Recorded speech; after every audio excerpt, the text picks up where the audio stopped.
Arkadaşlar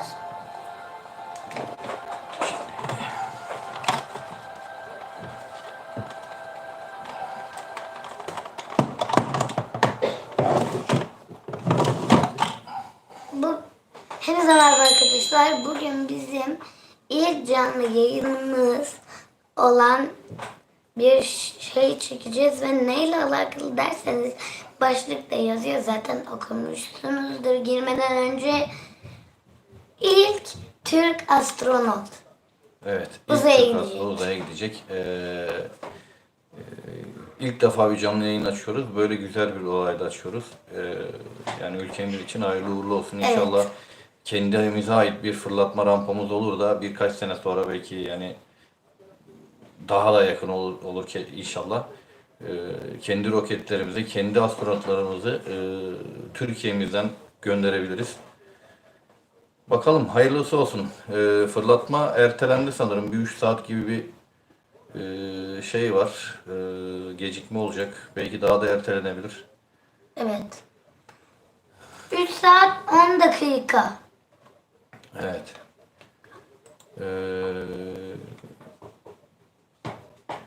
Bakalım. Bekleyeceğiz şimdilik. Bu videoyu çekmemizin amacı oğlumla bizim bir hatıramız olsun istedik. Böyle Evet. güzel bir olayda ilk defa böyle bir şey yaşanıyor çünkü.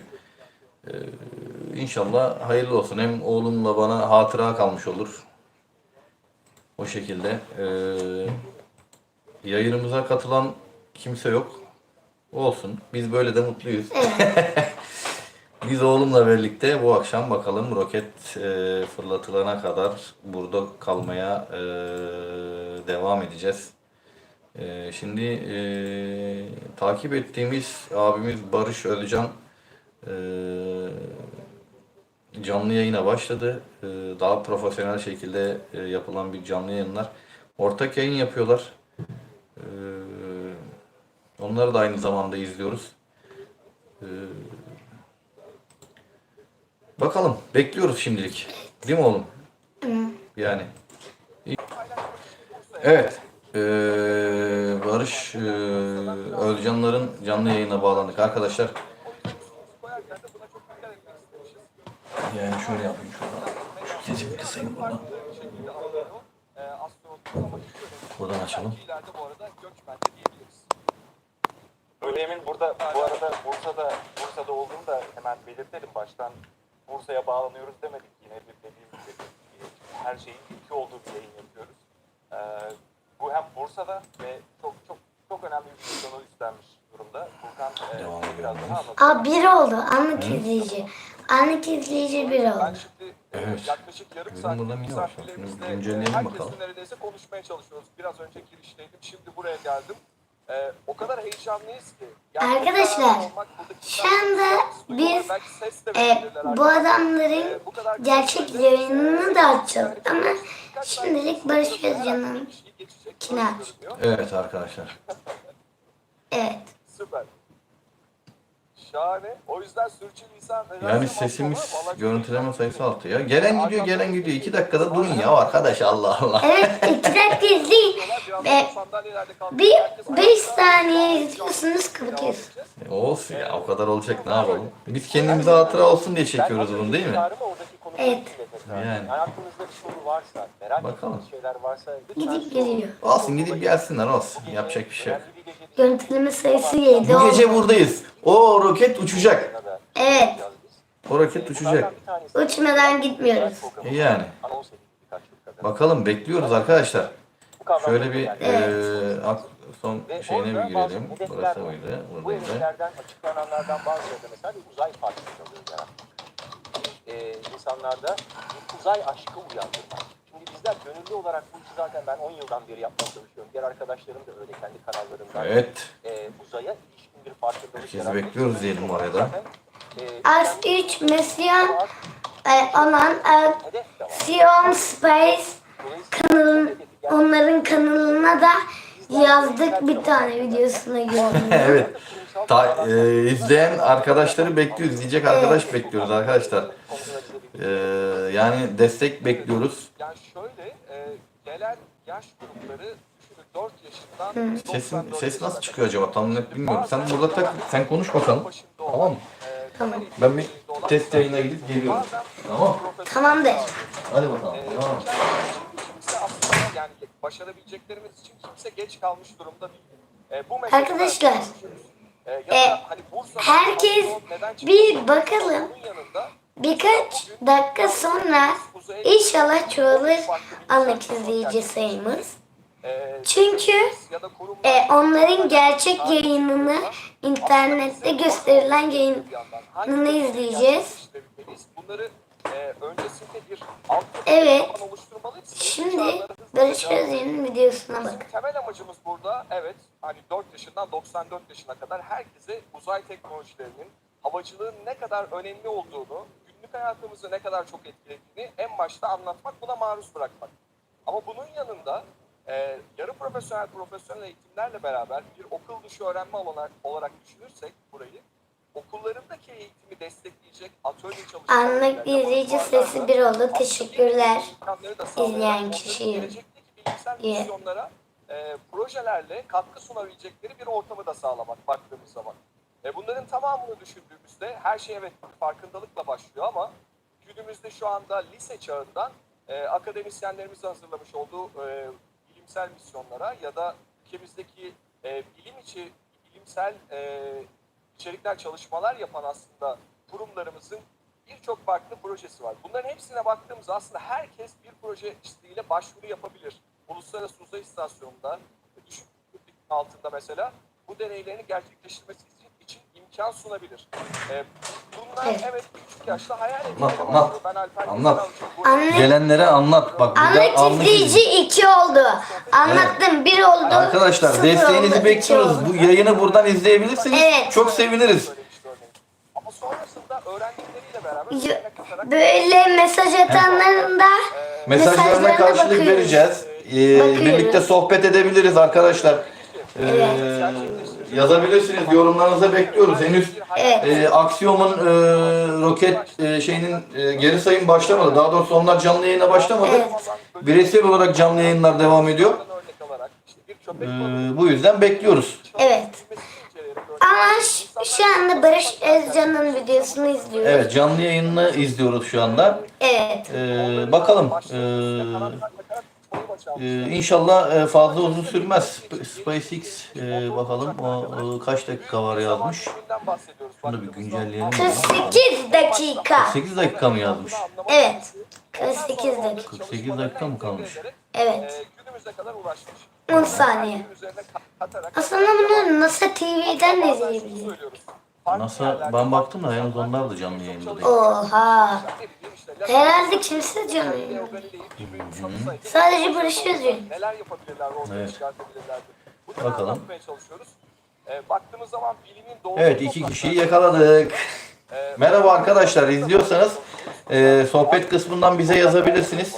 Evet. Karşılıklı sohbet edebiliriz. Meraklı olan Yazarsanız biz buradan size canlı olarak cevap verebiliriz. Konuşabiliriz yani.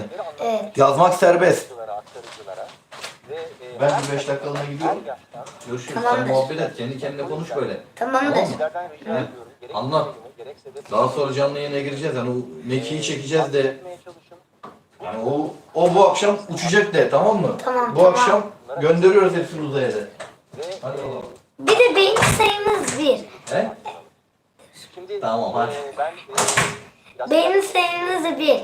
Niye 1? Bursa'dan çıktı. Bursa'dan He. çıkmadı maalesef. 2 kişi izledi. Maalesef değil tabii. Hepsi Ama toprağımız yani. Nereden bir çıktığını çok böyle- sadece en baştan izleyen Alper Gezeravcı bir kişiye abone oldu. O kişiye de çok teşekkür ediyorum. Tabii. Bak, mürettebatımızın Siz de abone olursanız hatta bir tanesiyle diğer izleyenler olacak. Ama teşekkür şu anda ederim. o kapsülün Sizlere de. katılmayı bekleyen kişi Alper Gezeravcı. Kesinlikle tanıtabilir misin, anlatabilir misin kendini? Kısaca anlatmak isterim. Hemen girmeden arkadaşlar da arada bize bilgi veriyor tabii bir taraftan. Görünüşe göre astronotlar Tesla araçlarına binip rampaya doğru yola çıkmışlar. Bu bilgiyi de verelim. Bu da güzel bir bilgi. Ben bu konuda bir şey de söyleyeyim. Şimdi bunlar hep uzay gelenekleri. Birazdan onlara da değinmeye fırsatımız olursa değineceğiz. Uzay gelenekleri işte bu az önce saydım ya 63 yıl, 70 yıla kadar şey yapabiliriz. 70 yıllık uzay çalışmalarında belli gelenekler. 70 yıllık. Eskiden Biraz fazlaymış. ve Roskosmos'un aktif olduğu yıllarda hani o Ay'a insan göndermeleri. Ne oldu? Zamanında. Var mı bir gelişme? NASA tarafında Florida'daki SpaceX. 2 kişi gitti. Şu anda Bir kişi mi geldi? bir kişi. Oh, canları sağ olsun. Görüntüleme Gelenin de sayısı gidenin de var. canları sağ olsun arkadaşlar. Yani yapacak bir şey yok. Ne yapalım? Görüntüleme sayısı 12. Şu anda bizim astronotlarımız Bir dakika baba. Heh. Şu alttaki ne? Uzaya götürülürler. İşte bir kişi şu anda izliyordu bizi, gitti herhalde o da. Anlık izleyici sayısı 1 demişti. O muhtemelen birazdan 0 olur. Ya biz Evet yani burada da 0 diyor ya. tam o şimdi geldikleri zaman oraya yazıyor. Bir kişi katıldı diye. Onlara o şekilde şey yapalım. Şunun sesini biraz daha açabiliriz. Sohbet hızı 0 çünkü şu anda bir He? kişi. Çok güzel oldu. Sohbet hızı 0 çünkü şu anda birisi mesaj atmadı. He? Şu anda mesaj atmadığı Kimse için atmadı ha, evet. Bir kişi yazdı, o Büşra Koç. kardeşimiz yazdı, ablamız Büşra yazdı ama Koç'a. bu ne ki diye yazdı gitti yani. Evet. Bizi pek beğenmedi yani. Canı sağ olsun. Ne yapalım, yapacak bir şey yok yani. Böyle kanatlı açılan. Ben şuradan bir işim var, onu bir çözeyim. Tamamdır. Devam edecek yayınımız yani. Kalacakları müziği bile geleneksel. Görüntüleme sayımız 12. Şu an anlık izleyici sayımız. Baba buradan mı bakacağız şuradan mı? Buradan bakarsan daha güncel oluyor. Heh. Hoş geldiniz diyelim. Gene ne bak, geliyor gidiyor. 1-0 1-0. Ne Niye? yapalım? Yapacak bir şey yok. Arkadaşlar izlerken niye saniyesinde beni kandırmak için mi yapıyorsunuz? Saniyesinde başka bir yere gidiyorsun. Yani maalesef yapacak bir şey yok yani, şimdilik şey yapacağız. Bu şekilde idare edeceğiz. Şunu şöyle biraz şöyle çekelim. İsim görüştüm. Senin gibi Tamam. kırklarına dayanmış. Bakalım. Yani inşallah YouTube'dan bir problem çıkmaz. Yani bunu şey yapmaz. Gerçekleştiriyor şu anda Alper Gezeravcı aslında ve bu her anlamda bir tarih aslında. Ve bir taraftan Evet. Çok önemli bir tarih. Yani bu Türkiye için, Türkiye Cumhuriyeti için, ülkemiz için güzel bir nasıl diyeyim, nasıl tabir edelim? Yani Olay şöyle. yani, olay. Yani şöyle. Evet. Diğer ülkeler için küçük ama biz Türk Cumhuriyeti için Evet. büyük bir adım. Evet, kesinlikle. Kesinlikle büyük bir adım. Çünkü yani uzay, Atatürk'ün dediği gibi hani istikbal göklerdedir demesi çok geç oldu ama bugün uzaya çıkabiliyoruz. Gönül ister ki dediğim gibi daha evvelden de yani inşallah bir fırlatma rampamız olur ülkemizde, Evet. ülkemiz sınırları içerisinde ve bu rampadan biz şey yapabiliriz. Evet. İnşallah. İnşallah. Fırlatma yapabiliriz inşallah. Yakın gelecekte bunları bekliyoruz tabii ki. Evet. Bakalım. Yani bunu yapabilecek kabiliyetteyiz. Teğmen olarak mezun oldu. Gelen arkadaşlar çok çabuk gidiyorlar. Bakıyorlar gidiyorlar. Olsun. Bizim bugün bu akşam bir hatıramız var. Oğlumla benim bir hatıramız olacak. Evet. Yani bunu yıllar da geçse belki izleyip şey yapacağız oğlumla birlikte. Güleceğiz belki. Ana olacak yani bizim için. Hem güzel bir akşam. Dediğim gibi ilk Türk astronot uzaya çıkacak ekibiyle birlikte. Aslında şöyle bir şey var Yaz, bak ben sana ilginç bir şey söyleyeyim. Uzaya çıkan ilk Türk çok eskiden çıkmış. Yani şimdi o Ruslarda ilk uzaya çıkan ilk Rus Türk asıllıymış. Onun birazdan ben şeylerini bularım, sen bilgilerini bulabilirsem sana okuyacağım onu. Ama önce bir ufak bir işim var, onu halletmem gerekiyor. Tamamdır. Tamam. Ondan sonra uzaya çıkan ilk Türk'ü söyleyeceğim. Ha şöyle, kökeni Kürt ama Rus. Rus vatandaşı. Öyle şey yapalım. Yani Türk yani, ataları Türkmüş. 30'u çağrılıyor. Ama Türkiye'den tabii geliyor Türkiye ama Cumhuriyeti olarak Türkiye Cumhuriyeti olarak Türk ve Türkiye Cumhuriyeti vatandaşı olarak ilk defa Alper Gezeravcı'nın annesinin söylediği çok garip. Karakteriyle ilgili biraz fikir veriyor bize. bugün Ailesi uzaya gideceğini uzaya çıkacak yani, öyle söyleyelim. bu arada. Yani o zamana kadar hiçbir şey söylememiş. Alper Gezeravcı çıkacak. Aynen, Alper Gezeravcı bugün bir tarih yazacak, yani öyle söyleyelim. Türkiye için büyük bir adım. Hep beraber Tabii ki herkes için çok büyük bir adım. ya yapılmaz mı? Tabii ki. Değil mi? Değil mi? Diğer ülkeler milyonlarca kez bütün ülkelerden 642 midir bir sürü kez insan fırlatırdı uzaya. Ama Türkiye'de Eğer hazırsa ilk defa abilerine bir kişi söylemek istiyorum. Türk olarak uzaya çıkacak. Aynen öyle. Ben de sosyal medyadan filan duyuyorum. Yani neden mesela bir pilot ya da askeri pilot hatta. Ya uzay tarihine ben yine uzay tarihini çok iyi çalıştığım, çok iyi araştırdığım için bunları rahatlıkla söyleyebilirim. Uzay Sen devam et bakalım. Bir de arkadaşlar canlı olarak yükleri yayınımıza sadece bir 10 beğeni de yeter. niye? Çünkü aşırı disiplin gerektiren Birkaç tane, sadece birkaç tane yani bir bu beğeni buna da aldım. yetkin olan en azından 9 tane. olarak Çok değerlendirdiğim bir şey de istemiyor. Bak, 10 dedim. asker dediğinde disiplinli oluyor. Pilot dediğinde yetkin oluyor. Kesin beni kandırmak için beğeninizi de geri alacaksınız değil mi? Dayanmak gerekiyor. Bu olursa çok sinirlenirim. Bunu söyleyeyim. Bunu da konuşacağız birazdan. Orada bilimsel deneyleri yapabilir mi biraz? Şu anda bir Eğer eğitilirse, eğer bu konuda da bir şey olursa, görüntüleme sayımız bilimsel 13 oldu. anlayan birileriyle çalışırsa bunu da yapabilir. Anlık izleyici sayısı 1. Teşekkürler o kişiye. Hep uzay Bizi gereği izleyen ediyorum. kişiye. Şu ana kadar benim Çok yaptığım, teşekkürler. dışarıdan bir gözlemci olarak yaptığım şey bu uzay geleneği Niye gittiniz? takibi yönünde. Bakın şu anda sinirleniyorum Ben ha. de çok isterdim uzaya giden ilk Bir teşekkür ediyorum ondan sonra gidiyorsun. Ben gözlük takıyorum. Çok saçma. Bizi biliyoruz değil mi? Niye? Bile. Şu anda beni kızdırmaya mı çalışıyorsunuz? Kuvvetine dayanabilir. Anlayamıyorum. Ya çok isterim ben. Ben dayanamam. Gıpta da ederim. Görün. Ama benim şuraya koydum ben bunu. Allah. Ben Kesinlikle şu anda sinirli değilim. yayınlıyorum. Yayınlarken de hep şunu koyuyorum ve hep hayalimde bir Türk astronot elinde Türk bayrağıyla oraya gidecek ve dünyaya Türkçe konuşacak birisinin olmasını arzulayan biriyim. Dolayısıyla bu arzumuz işte bu eminim ben derken herkes bunu arzuluyor. Bu hayalimiz gerçekleşiyor ve bu hayali gerçekleştirmek üzere de özellikle çocuklara, özellikle yeni nesle yeni bir çıta koymak. Yeni bir bak oluyormuş demek gerekiyor. Kitap mı alak? Sen de oraya bir geçiş yapacaksın. Kesinlikle, kesinlikle tam da bundan bahsediyordum.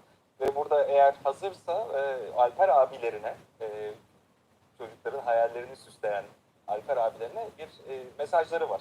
Onu hemen verebilirsek.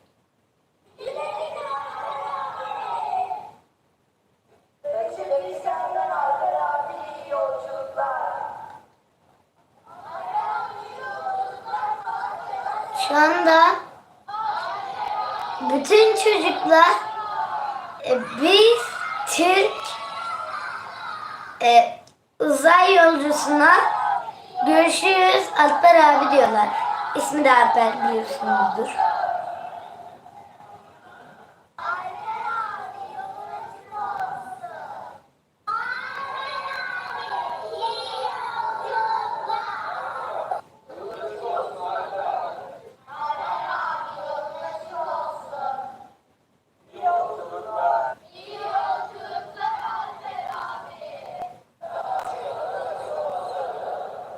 Bir tane alışveriş merkezi bile bu anı kutluyor. İlk Türk uzay yolcusu. Atatürk'ün sözü. İstikbal göklerdedir. O sözde çok doğru söylemiş Atatürk.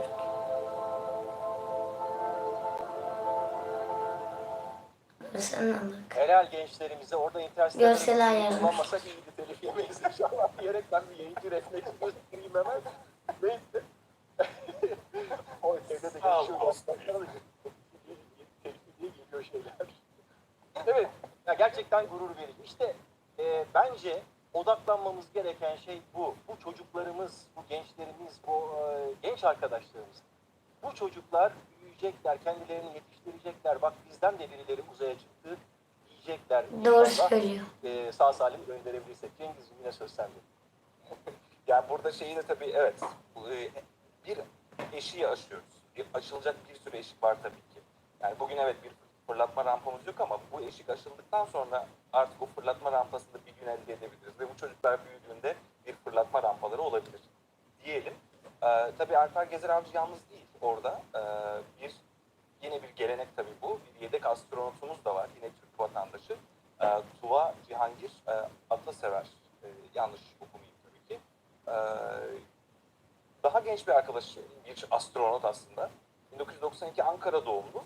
Ankara'da ilk orta eğitimini, lise eğitimini de orada alıyor. Sonrasında Bilkent Üniversitesi Elektrik Elektronik Mühendisliğini bitirdikten sonra... Evet, ne oldu? Nedir Şu sonuç? anlık izleyici sayımız 1, İki 2'ye oldu. yükseldi. Teşekkürler. 3 olursa çok teşekkür ederim. Astronot olarak. Evet arkadaşlar. Şimdi onun da bir... Niye 2'den 0'a? Birden geliyorlar. Boşver oraya takılmayalım biz. Biz bu akşam çok Ya çok şey yapalım ama sinirlendim. sinirlenmeye gerek yok. Bakalım kaç dakika kalmış ya. şeyde. 34. 35 dakikamız var, 34 dakikamız var. Gerçek canlı yayına geçmeleri için. Bekleyen canlı yayın, Bakalım. canlı yayında neler olacağını bizzat Neler olacak yani? ağzından, Bekleyeceğiz, göreceğiz. Uzmandan ilk ağızdan aslında. Bakalım. Fırlatmaya saatler kaldı. Yanımda Evet. Türkiye'nin astronotlarından Tuva Cihangir var. Tuva, bu sürede sen de Alper... Bakalım bu akşam neler yaşanacak. Belki de yine ertelenecek, belki başka bir güne ertelenecek. Şey yapılmayacak yani. Bu akşam yine uçmayacak. Kaç seferdir erteleniyor sonuçta yani. Herkes boşu başına canlı yayın açmış olacak. Evet. Barışözcan, biz, Aynen öyle. herkes. İnşallah ertelemezler. İnşallah. Ertelerseler bu 2 saat uğraştığımız Aynen. emekler, canlı yayın emekleri biliyorsunuz ki ben o kadar zengin değilim diğer YouTuber'lar gibi. O kadar fazla teknolojim yok. Şu anda bir tane bilgisayar, bir tane telefon kullanıyorum. Evet.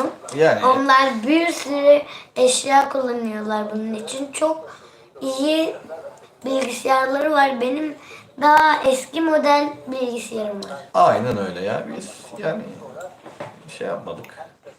Çok uğraştık bunu çalıştırmak için. Evet. Yani Kısıtlı emeklerimiz- imkanlarla iyi şeyler başarmaya çalışıyoruz. Yani canlı yayımızda yani imkansızlıklar içinde açtık yani öyle söyleyelim. Evet. Olsun. Bu bizim her zaman dediğimiz gibi oğlumla benim bir hatıramız olacak. Evet. Yani isteyen gelebilir. Tabii isteyen gelemez. Yani biz şey yaptık yine yani. Nasıl diyeyim sana? Biz kendimize bir hatıra olsun diye Evet. bunu yapmak istedik. Şöyle bir daha yazalım mesela ya.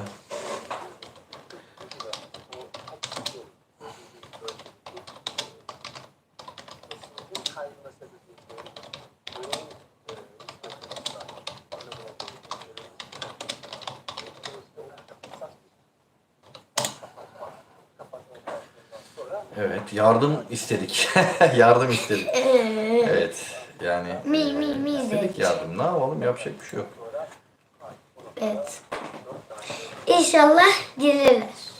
Yani kalkışa kadar olan... Bir dakika çok saçma bir şey var. Ne? Görüntüleme sayısı 15 iken niye izleyici sayısı 0? Şimdi bak, gelenler bir 15-20 saniyede izlese, hatta anlık da olsa oraya yazıyor. Anladın mı? Bak bizi mesela 48 saniye izlemişler toplam. Yani kaç dakikada? Yarım saatte sadece 48 saniye izlenmişiz ya.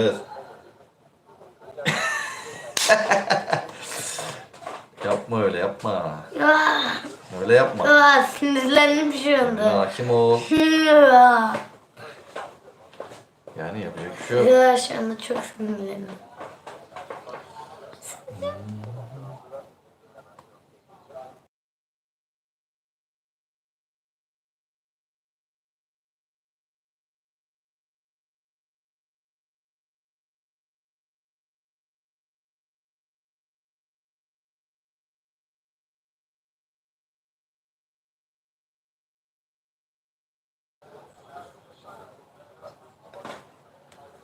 Videomuz dakika. yine yanladı. Neden yanladı öyle? Arkadaşlar. Merhaba. Geldi. Vay. Geri geldi. Herkese çek. Biraz böyle Birbirini geldiği için belki anlaşılmamış olabilir. görüntüleme Bir sayısı beğenen için de 15. teşekkür ederim. Ortalama görüntüleme 48. İzleyici sayısı Çocuklarımızı 0. 0. Görüntüleme sayı. 15 kişi görüntülemiş arkadaşlar. o kısmını anlamış olduk. Olsun, biz programı izlemek için buradayız. Açıkçası hani Orada kalmaması lazım. roketin Hassas fırlatılışını şeyden bekliyoruz. geçiriyor, inspection denilen bir denetimden geçiriliyor. Zaten aslına bakarsanız Bakalım fırlatmanın neler olacak. ertelenmesinin sebebi de buna benziyor. Bir inspection neticesinde iki Falcon 9 roketiyle kapsülün arasındaki bağlantı mekanizmasındaki civatalarda Bu şeyi ben nereye sorun gönderdim ya? olabileceği bir önceki günkü basın toplantısında aktarılmıştı. Şimdi yayınımıza devam Oo baba yağmur yüzünden değilmiş. Civata sıkılmamış. bir geçiş yapma taraftarıyım. Civata çıkmış. Allah Allah. Aksiyonun kendi yayını başladıktan sonra zaten adım adım anlatacağız. Haber verilmiş falan diyor. Bilimsel bir tarafı var. Bu bilimsel tarafıyla ilgili şimdi farklı içerik üreticisi arkadaşlarımızın farklı yönleri 29 dakika arkadaşlar. Gerçek videolarına 29 dakika. Sonra karlı var. başlayacağız. Evet, Barış Özcan'ın yayınına bağlandık. O şekilde devam ediyoruz. Bakalım, hayırlısı. Yaparsa ben sonra sorumu soracağım ona göre. Ya biz hiç bir tane daha da haber vermedik. Bağlansınlar bari, kuru gürültü orada 2 kişi 3 kişi olsun isterdik yani. Evet. Niye haber vermedik biz kimseye? Hesaplama üzerine Hadi haber verelim. aynı zamanda He? Hadi haber verelim. Olsun artık, geçti, boş ver. Ya bu haber verelim. Kime haber vereceğiz değil mi?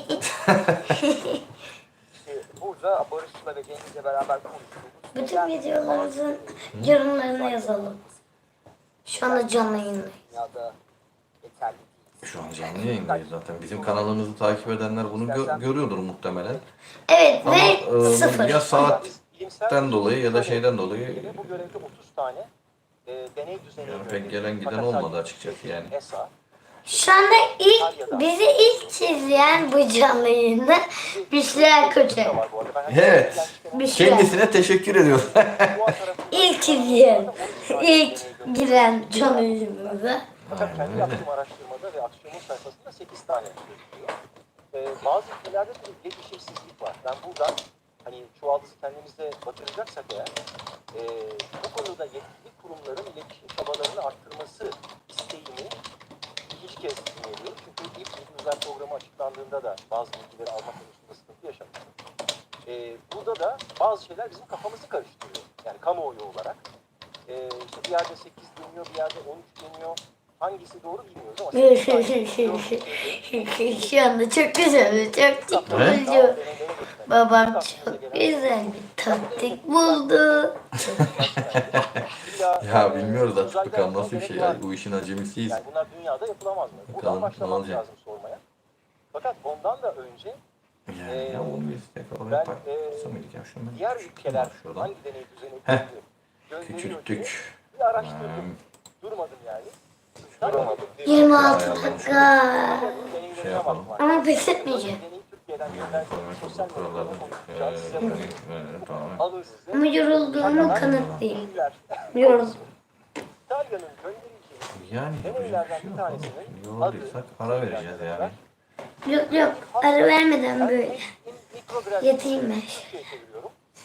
Hazır makarnanın Ayaklarımı şuraya uzatmış. ve tadımlanması mikrograviti ortamında. Ayaklarımı uzat.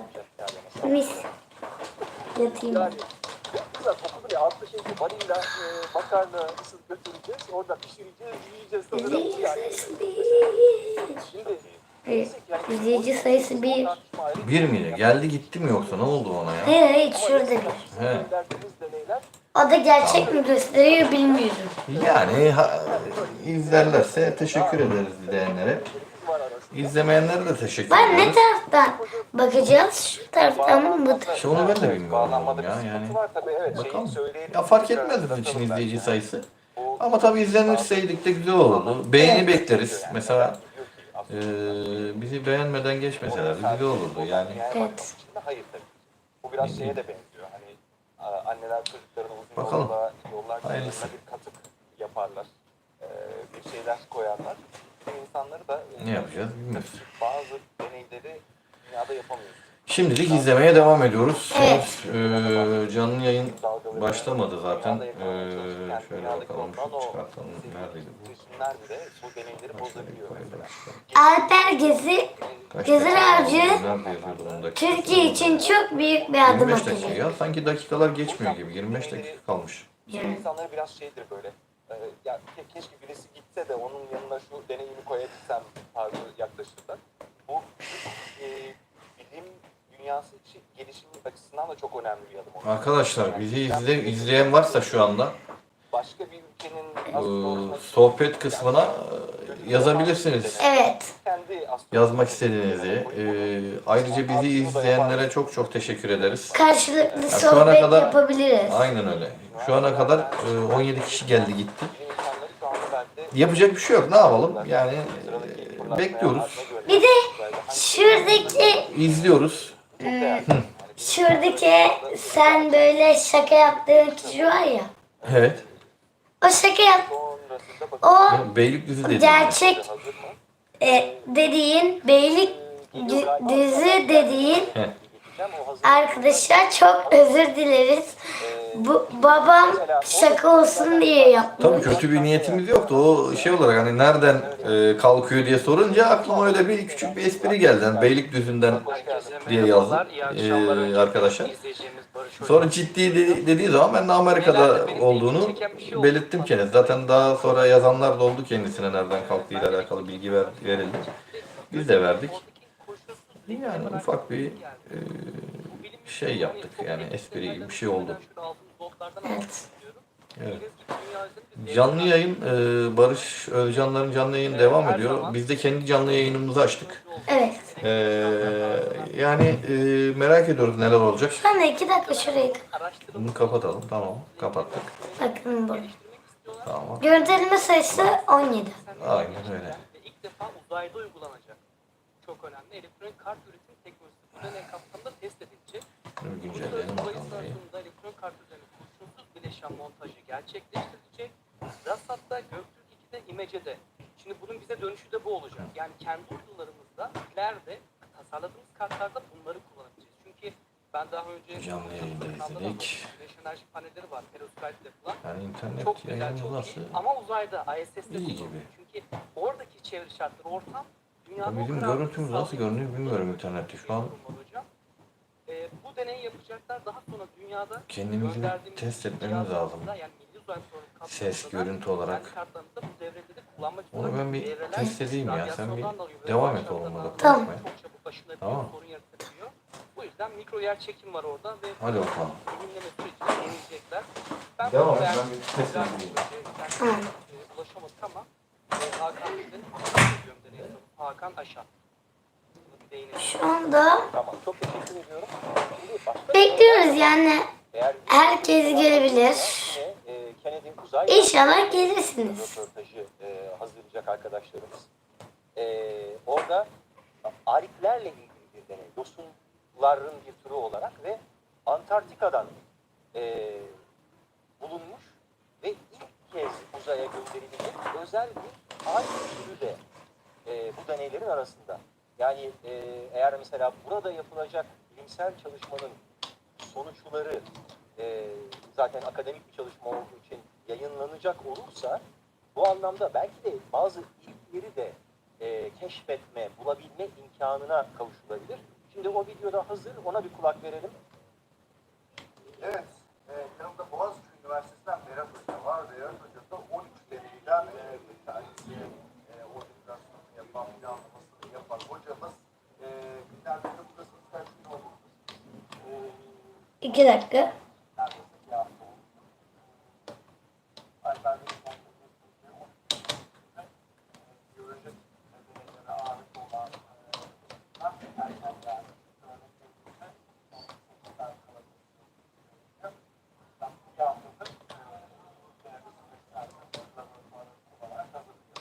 Evet, ya ben özellikle Boğaziçi'ndeki tesislerinde de geldiğim için alplerle gerçekten çok şey yaptığınızı biliyorum. Bana da anlattınız ama özellikle şu anda yayınımızı izleyen, konuya çok aşina olmayan izleyicilerimiz için en iyisi çok kısaca anlatabilir misiniz? Yani, şu an aynı yaşam destek Boğaziçi Üniversitesi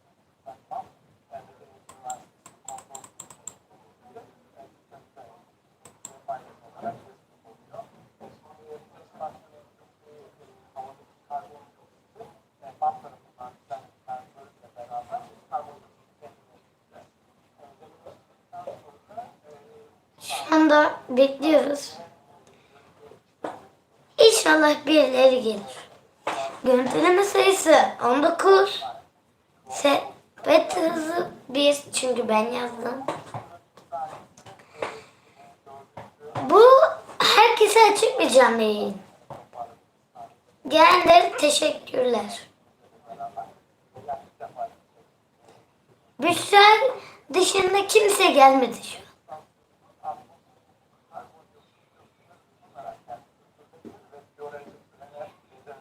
Büşra dışında mesaj yazan yok. Geldiler ama yazmadılar. Bir şey sormadılar, izledim. Onu da şükür. Buraya çıktılar. Garip.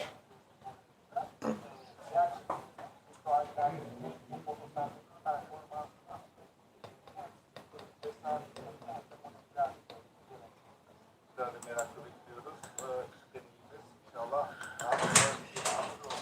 başka uzay programı. Diyorum. Niye kimse gelmiyor? Evet, görüyorsunuz alglerin önemini. Algler aslında sadece uzayda değil, dünyada da çok önemli bir enerji kaynağı da olabilir. Ben bu konudaki bilimsel araştırmaların arttırılarak sürdürülmesini Gelen giden olabilir. gerçekten Yani çok istiyorum. Şimdi yapacak bir şey yok. bu bilimsel Bazı deneylerle kişiler geldi ilgili mesela. konulara devam edeceğiz ama bir yandan alttan çok iletişimci arkadaşım var. Ben birazdan onları sahneye davet edeceğim. yani burada Bir ver yandan bakayım da şunu az. etkileşimi Burada bir arttırmak için, kopukluk yani oldu sizlerin sanki. izleyicilerin Güncel var. ben madem Burası biz bir biraz- bilim iletişimcisi Bizim rolüyle normalde yayınımız biraz buradayız. geç gidiyor sanırım. Bir kullanıcı Karşılıklı izliyor. olur, etkileşimli olur. Şunu bir Ben bütün şeyden arkadaşlarımdan, platform sahibi Bir arkadaşlarımdan düzenleme yapabiliyor enteresan muyuz? Şöyle soruları, bakalım bakalım. yorumları, Şu sosyal anda bir medyadan düzenleme insanların yapabiliyor aklındaki muyuz bunu? şeyleri aktarmasını rica ediyorum. Açıklamaya geçtik, Mesela tarihi geçelim. bunlardan bir tanesini kendim hemen Oraya hem biraz açık aktarayım edelim, hem şey tamam. yapayım. Yani mesela şöyle şeyler Canlı duyuyorum ben. yayın, tamam.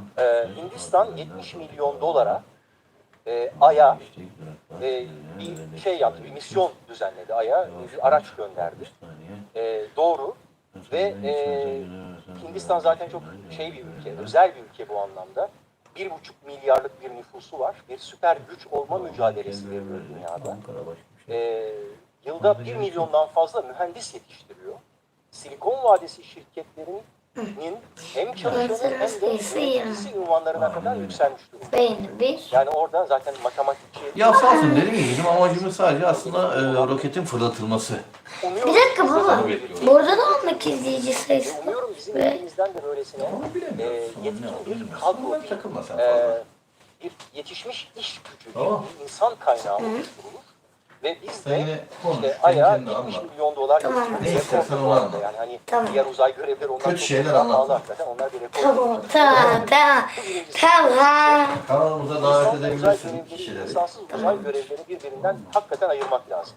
Onun için Bir anlat işin yani. içinde insan olduğu zaman onun maliyeti de, hazırlığı da, her şey de yükseliyor. Bu kaçınılmaz bir şey. Çünkü insan bir can gönderiyorsunuz uzaya. Öbür türlü bir tenekeyi fırlatıyorsunuz. Hani patlarsa patlıyor. İşte hard iniş yaparsa hard inişini gerçekleştiriyor falan filan.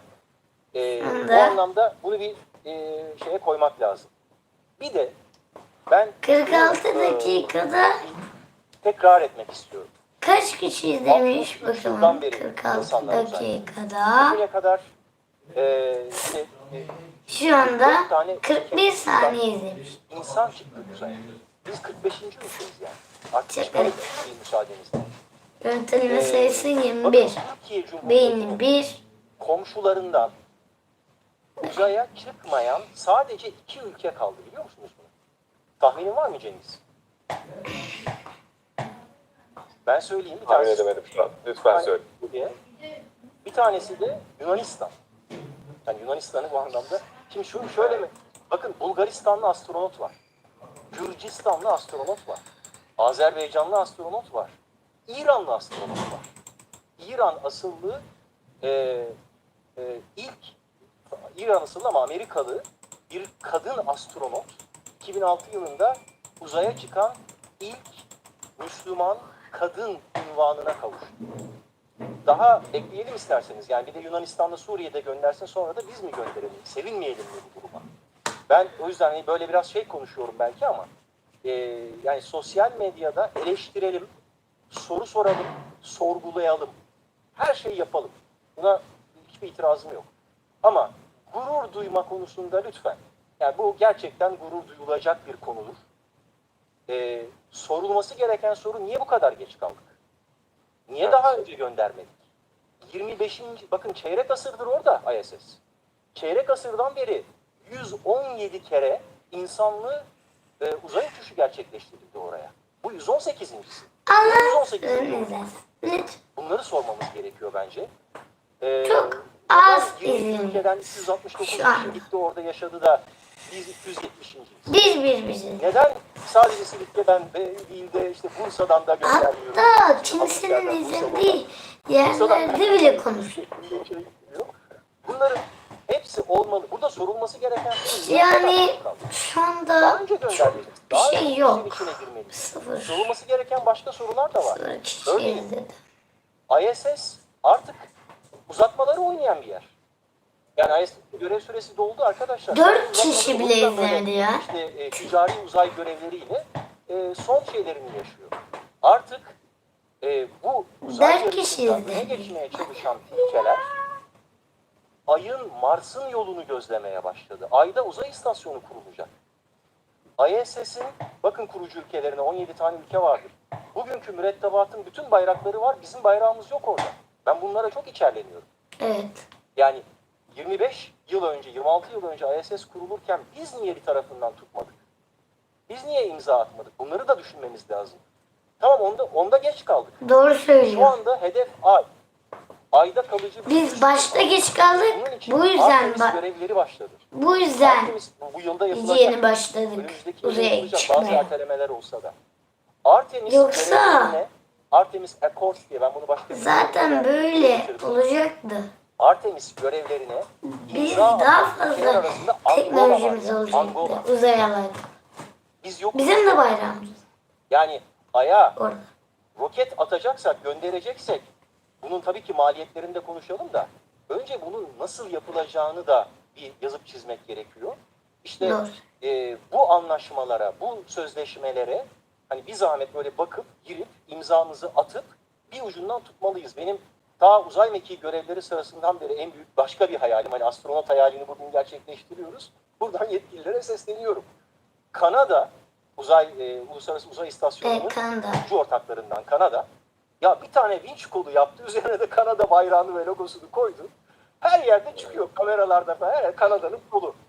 Yani biz o kolu geliştirebilecek mühendislik becerisine de, insan kaynağına da, teknolojiye de, paraya da sahibiz. Tamam mı? Bu kadar basit yani, net. Şimdi bir yerlerinden tutalım, Ay'daki uzay üssüne böyle bir şeyin parçası olarak önce girelim, o anlaşmalar, neyse uluslararası sözleşmeler, bir ucundan biz de tutacağız diyelim. Ve oranın teknolojisini geliştirirken kendimize de o teknoloji transferini, know-how'ını, 2 dakika. bizim sorgulamamız gereken şeyler bu olmalı gibi geliyor. Ya buna da gurur duyulur mu dememeliyiz. Eğer bir vatanseversek. Evet, çok güzel. Kusura bakmayın. Şimdi Çok güzel. 2 saat Hı hı. diyor. Herhalde Hoca fırlatılmasına hazır. 2 Dediniz saat arkadaşlar. var. Hazırsa hemen Veci ile de konuşuyoruz bir taraftan. Evet. Hoca evet, geldi hocam, Yusuf. neden Uzayda Murphy yasalarına göre sorun çıkabilecek her şey sorun çıkartır. Gigabit simetrik internet olsun diye üniversiteden 2 dakika. yayına. Ona rağmen bir şekilde sıkıntı çıktı, kusura bakmayın. Sağlık olsun. Sağ olun. Burada hemen hem ilgili bir konuya da gideceğiz. Yani mesela en basitinden 1990'da Hubble uzay teleskobu fırlatıldığında uzayda bazı deneylerin yapmanın öncesinde neden uzayda insan bulundurma tecrübesine edinmemiz gerekiyor insanlık olarak? Bunu anlamak da önemli. 1990'da Hubble gönderildikten sonra fark ettik ki Hubble'ın ana aynası çok küçük bir hizalama hatasından ötürü. Bay 2 dakika gelsene. Ve 1993'te Hubble'ın aynasını düzeltmek ve birkaç ekleme yapmak amacıyla bu bulanık görüntüyü çözmek için bir astronot grubu 1993'te bir servis ziyaretinde bulundular ve toplamda 5 seferlik 35 saatlik bir uzay uçuşuyla Hubble teleskobu tamir edildi. Yani aslında bazı deney düzeneklerini, bu atmosferimiz bazı bilgileri engellediği için mesela uzaydan gelen yüksek enerjili parçacıklar bizim atmosferimiz ve dünyanın manyetik alanından ötürü başka yönlere doğru saptırıldıkları için özellikle astro parçacık fiziği çalışıyorsa birazcık uzayda olmamız lazım. Aslında Hubble veya James Webb gibi teleskopları göndermemizin sebebi biraz da dünyanın atmosferinin kirliliğinden ve bu engelleyici yapısından kurtulmak. Bu bir önemli bir nokta. Yani uzayda insan tecrübesinin, uzayda bir şeyleri tamir edebilecek, bir şeyleri düzeltebilecek insan tecrübesine erişmemiz lazım. Mesela merak eden arkadaşlar bu Hubble teleskobunun tamir edildiğinden önceki ve sonraki görüntüleri internette rahatlıkla bulabilirler. İnanılmaz bulanık bir görüntüden çok net, böyle çok güzel bir görüntüye sahip olduk birkaç tane servis çalışmasından sonra. Diğer bir örnek, neden bazı deneyleri uzayda yapmamız gerekiyor? Arkadaşlar, Ortalama görüntüleme süresi 36. bazen depremler olmasa bile Teşekkürler. dünyanın kendi Anlık izleyici sayısı dünya 1. üzerinde bulunduğumuzdan ötürü bazı deney düzeneklerindeki hassasiyetlerimiz azalabilir. Atmosferin veya toplum ortamı. Mesela dünyada bu Kişiye içinde maddenin çok teşekkür olmadığı ediyorum. ortamı sağlayabilmek için harcamamız gereken çok büyük bir enerji var. Mesela bizim laboratuvarda kullandığımız şu kadarcık küçük hacime sahip olan 2 litrelik hacimdeki bir yeri vakumlamak için bile inanılmaz güçlü kompresörler, inanılmaz güçlü vakum pompaları kullanıyoruz. Hem soğutmak hem de vakum yapmak. Ne oldu bakalım? Uzaya çıktığımız zaman biraz böyle avantajlı Bir olur de ama en önemli bir de yok. Kayboldular mı? Ama 36 görüntünüz. Olsun. 25 kişi ziyaret etmiş en azından. Olsun. Ama mikro Teşekkür ederiz 25 kişiye. yer çekim ortamında Şimdi şeyin, gerçekleştirilmesi gereken canlı bazı yayını deneyler başlamadı var. mı acaba? Mesela 2015 Ona bir senesinde bakalım. Nereden bakarız ona? Bu bizim şeydi zaten. uzayda sebze büyütmek için, kapatalım. meyve büyütmek için bazı tecrübeleri edinmemiz lazım. Ve bunları da aslında çok düşük yer çekim ortamında test etmemiz gerekiyor. 8 dakika sonra canlı yayına 7. bağlanacak. ISS'in artık 7. şey yapılmaması, Yani 7 dakika oldu, evet. Atmosfere sokulup yok edilmemesi için ISS'te 2018 senesinde maddenin 5. hali olarak adlandırılan, ben bu tanımı çok sevmesem de Bose-Einstein kondensat adı verilen bir özelliği var. Bazı bir grup atom o kadar küçük sıcaklıklara soğuduğumuz, yani burada mutlak sıfırın nano Kelvin düzeyinde üstünde sıcaklıklardan bahsediyorum artık anlaşılması için. Uzayda böyle bir sıcaklık. 7 dakika sonra videoyu açacağız. Canlı yayınları Lazerle soğutma teknolojileri. Dünya üzerinde Bununla bir grup başlayacaklar. belli sıcaklığa soğuttuğumuz zaman Sadece 7 hali dakika. olarak insanların adlandırdığı 7 dakika çabuk geçer. yani aslında kelimenin özelliği 46 dakika geçtiyse anlatabildiğimiz 92 özel bir dakika. duruma giriyorlar. Ve aslında bir grup O da çabuk geçer. sanki bir grup fotonmuş gibi tek bir kuantum durumuna sahip oluyor. Çok teknik bir konu olduğu için detaylarına girmeyeceğim. Ama kuantum teknolojilerinde kuantum hafıza, kuantum networkler kuracağımızda Mısır kuantum hafıza koktu. çok önemli bir noktada ihtiyacımız olan bir teknoloji. Bu teknoloji 2018 senesinde ISS'te Bose-Einstein kondensat yapısına ulaşılabildi ve dünyadakinden çok daha fazla başarılı sonuçlar elde edildi. Eğer konuyla ilgili meraklı arkadaşlar Evet varsa arkadaşlar, bu kuantum hafıza konularında Şu anda kimse gelmedi. dünyada aslında Gelmesinden ziyaretten gelmesini beklemiyorum da. Evet. Şu NASA'nın yayını var mı bakalım şu veya NASA'ya? Erhan Sağlam Yürek veya Humboldt'ta Mustafa Güney doğan Hasan'ın yayını var hocalarımızın mı yaptığı diye. kuantum hafıza ile ilgili çalışmalar var. Yani bazen biraz yukarı çıkmamız gerekiyor. Deney sonuçlarımızın ve fundamental yani temel Ya, bilimle ilgili şu an canlı yayın var. şeyleri daha iyi anlayabilmek için. Evet, canlı yayın olabilir. Herhalde bu kadarı Çok teşekkür ediyoruz Yusuf. Evet. Şimdi bir yandan da ana yayınımıza 6 dakika kadar bir süre kaldı. Hemen başlarlar. Hep biz bu yayında mı kalalım yoksa orijinal yayına mı geçelim? Bizim için de bir ana iznek olacak. Orijinal. Ben bir yandan Ne? çalışmaları takip ediyorum. Orijinal Şu yayına anda mı geçelim sırada yoksa? bekleyen diğer arkadaşlarımız Orijinal. da özellikle acelesi Nerede olanları yayın çalışıyor mu? hemen yayına Şimdi alabiliriz. birazdan başlayacak o da Toplu herhalde olarak ama. da durabiliriz. Ben de bir yandan şimdi az sonra gerçekleşecek Tamam. olan Orijinal fırlatma merasimine yayın. bağlanacağız. Onun da bir özetini geçelim. 5 dakikası Türkiye kalmış öyle saatinde göster. 08.49 hedefleniyor hala. Şimdi masa Ve onun başlamış öncesinde yayın 2 ama. saatlik bir resmi yayın Aslında biz başlayacak. bu hani yayını O cep resmi telefonundan yayında yapıyoruz. bazı yerlerde Normalde yorum şeyden yapacağız. yapsaydık çok Bazı daha yerlerde farklı bir yayın olabilirdi yani. Evet.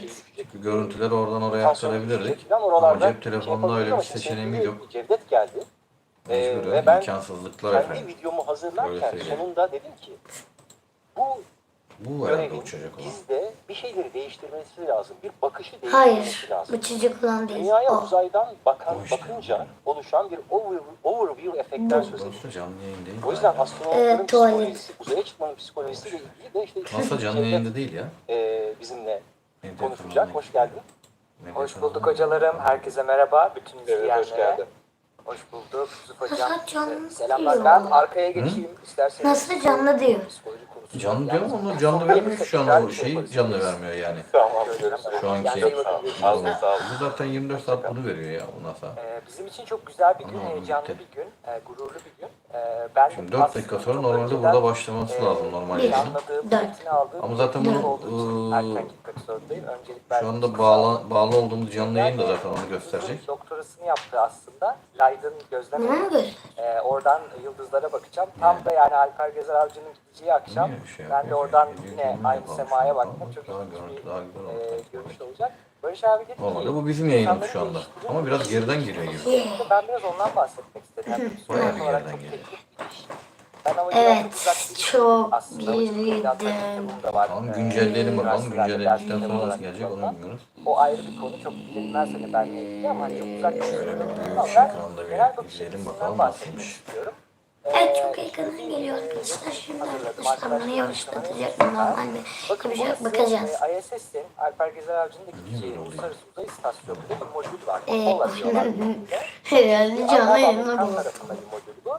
Çünkü buradan canlı bir şekilde dışarıyı görebiliyorsunuz. Yani aslında tırnak içinde aşağıyı Baba bak görebiliyorsunuz. hızlı hareketlerimi yavaşlat. Dünyayı görebiliyorsunuz. Normal Çok yapmış. önemli bir bilgi. Çok önemli bir yer. Çünkü buraya baktıktan sonra Normal yapmış. Bakalım neler diyor. NASA'da düşünmeyeceğiniz kadar psikolog ve psikiyatr çalışıyor aslında. Ne alaka diyeceksiniz. Çünkü seçimler yani oraya gidecek kişilerin fiziksel olarak sağlık kontrolleri yapılıyor ve psikolojik kontroller de yapılıyor. Yani orada kapalı kalacaklar. Süreç çok zor bir süreç. Dayanıklılıktan bahsettiniz. Ayrı dayanıklılığı psikolojik olarak 2 dakika sonra Şimdi bunu yavaşlatacak mı bak? Şu an ben hareketleri çok hızlı yaptım. Videoda yavaş mı gözükecek? Bu dayanıklılığı nasıl... Onu bana yorumlarda söyleyin. Aynı şekilde geri dönem. Oo. Yani sen gittin. ISS'te kaldın. Ne değişti? Şu an ana canlı yayında 2258 kişi var arkadaşlar. Barış Özcan'ın kanalında ise izleyiciler 28.461 kişiye ulaşmış. Hocam o yuvarlaklığını 28.000 kişi. Hani orijinal yayından daha çok kişi izliyor şu anda Barış Özcan'ın ortak yayınlarını. ve bu genel bakış etkisi dediğimiz overview effect diye geçiyor literatürde.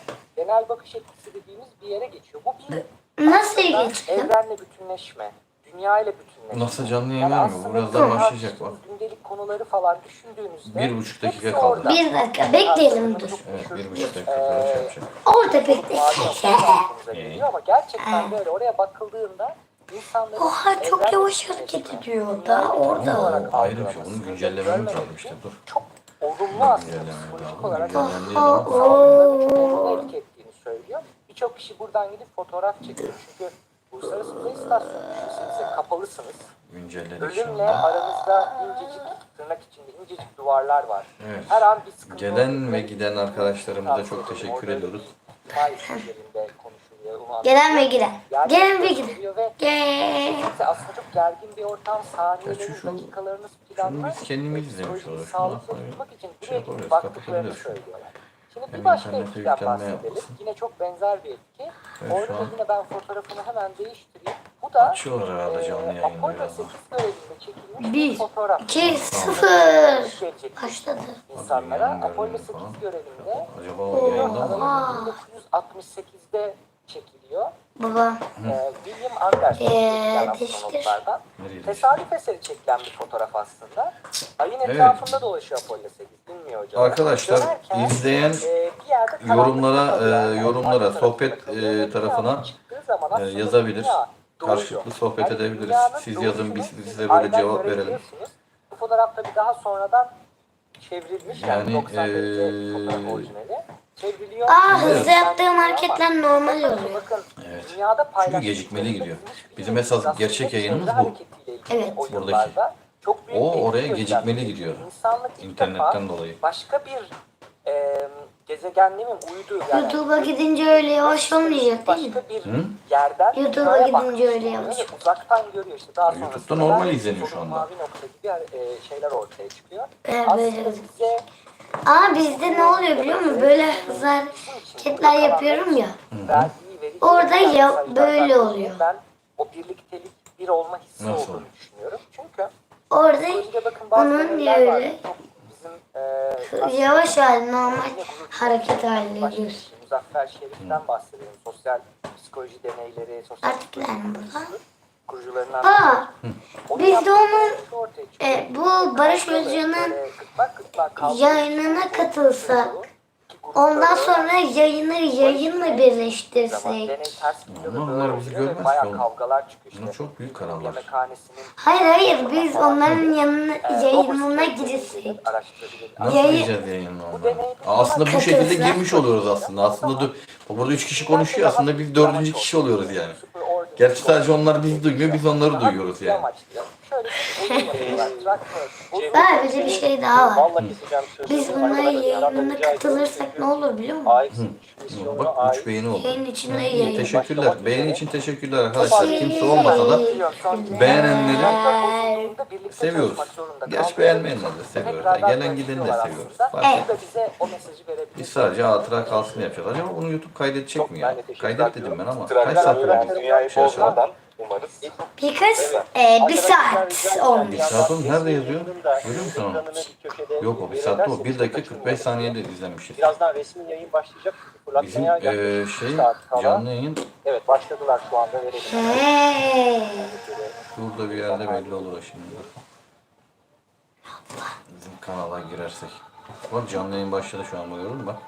Evet bizim için gurur verici bir an bu. 5 gruptan 4 kişi gidiyor çünkü misyon Bir daha bir komutanı onu güncelleyelim. iki vatandaşlığa sahip. Hem Amerika Birleşik Devletleri hem de İspanya vatandaşı. Bu 4 kişi Adamlar daha canlı yayına başlamadı. Başlar mı 16 ya? evet 16 bin abone kazandı. yazı olarak geldiler. Zaten kendi siteleri onlarda var. Kendisi eski bir NASA çalışanı. Onlar orada bir şeye sahip değil mi? Yani bütün ekiplerin başına NASA bunu şart koşuyor. Ve işte göğsümüzü kabartan Alper Gezeravcı da geldi. İsveç'ten Markus Van ve işte Esa Tua Bakalım biz yayını kaç saattir tutuyoruz. alçak dünya yörüngesine gitmenin yeni tanımı diye de bir slogan geçtiler. Ve böylece resmi yayını, AX3 görevinin resmi yayını şu anda başlıyor. 2 saat 6 dakika kaldı fırlatmaya. Also known as AX3. Başladılar. The clock is actively counting down at Kennedy Space Center in Florida. Florida'daki Biz buna geç. evet, şu anda gördüğünüz Geçelim mi oraya? Tamam. içine bağlandı. Amortistan görüntüyü alıyoruz O zaman dokunmatik şöyle ekranların yapacağız. karşısında. I'm John Şöyle Random. bir bekleteceğiz şimdilik. Aksiyon Evet arkadaşlar. Şimdi yayın başladı. Baştan aldım. Gerçek yayına başladık şu anda. Evet. Bu gerçek yayın. All right, so there on the right-hand side of your screen, that's SpaceX Core or Crew Operations and Resource Engineer for today. That's Jake Bendel. Yani We'll be hazırlıklar hearing him devam communicate with ediyor. the crew quite often today, as he is the İnşallah bir primary gayet voice edemezler. to the crew, both while they are in Bekliyoruz şimdilik space, bakalım. as well as still on the ground, as we see them Şurayı bir here. daha biz bir That's a şeyimizi live yazalım. view between our commander, Michael Lopez Alegria, and our pilot, Walter Vilade, there on the left-hand side of your screen. So, John, you were talking about Peggy Whitson. I am a big fan of Peggy, and it was just so awesome to see her in the commander's chair for that AX2 mission. I know, I'm super excited as well, okay? So, you were talking there about the core. Let's go ahead and take a look at our crew who's on Dragon today.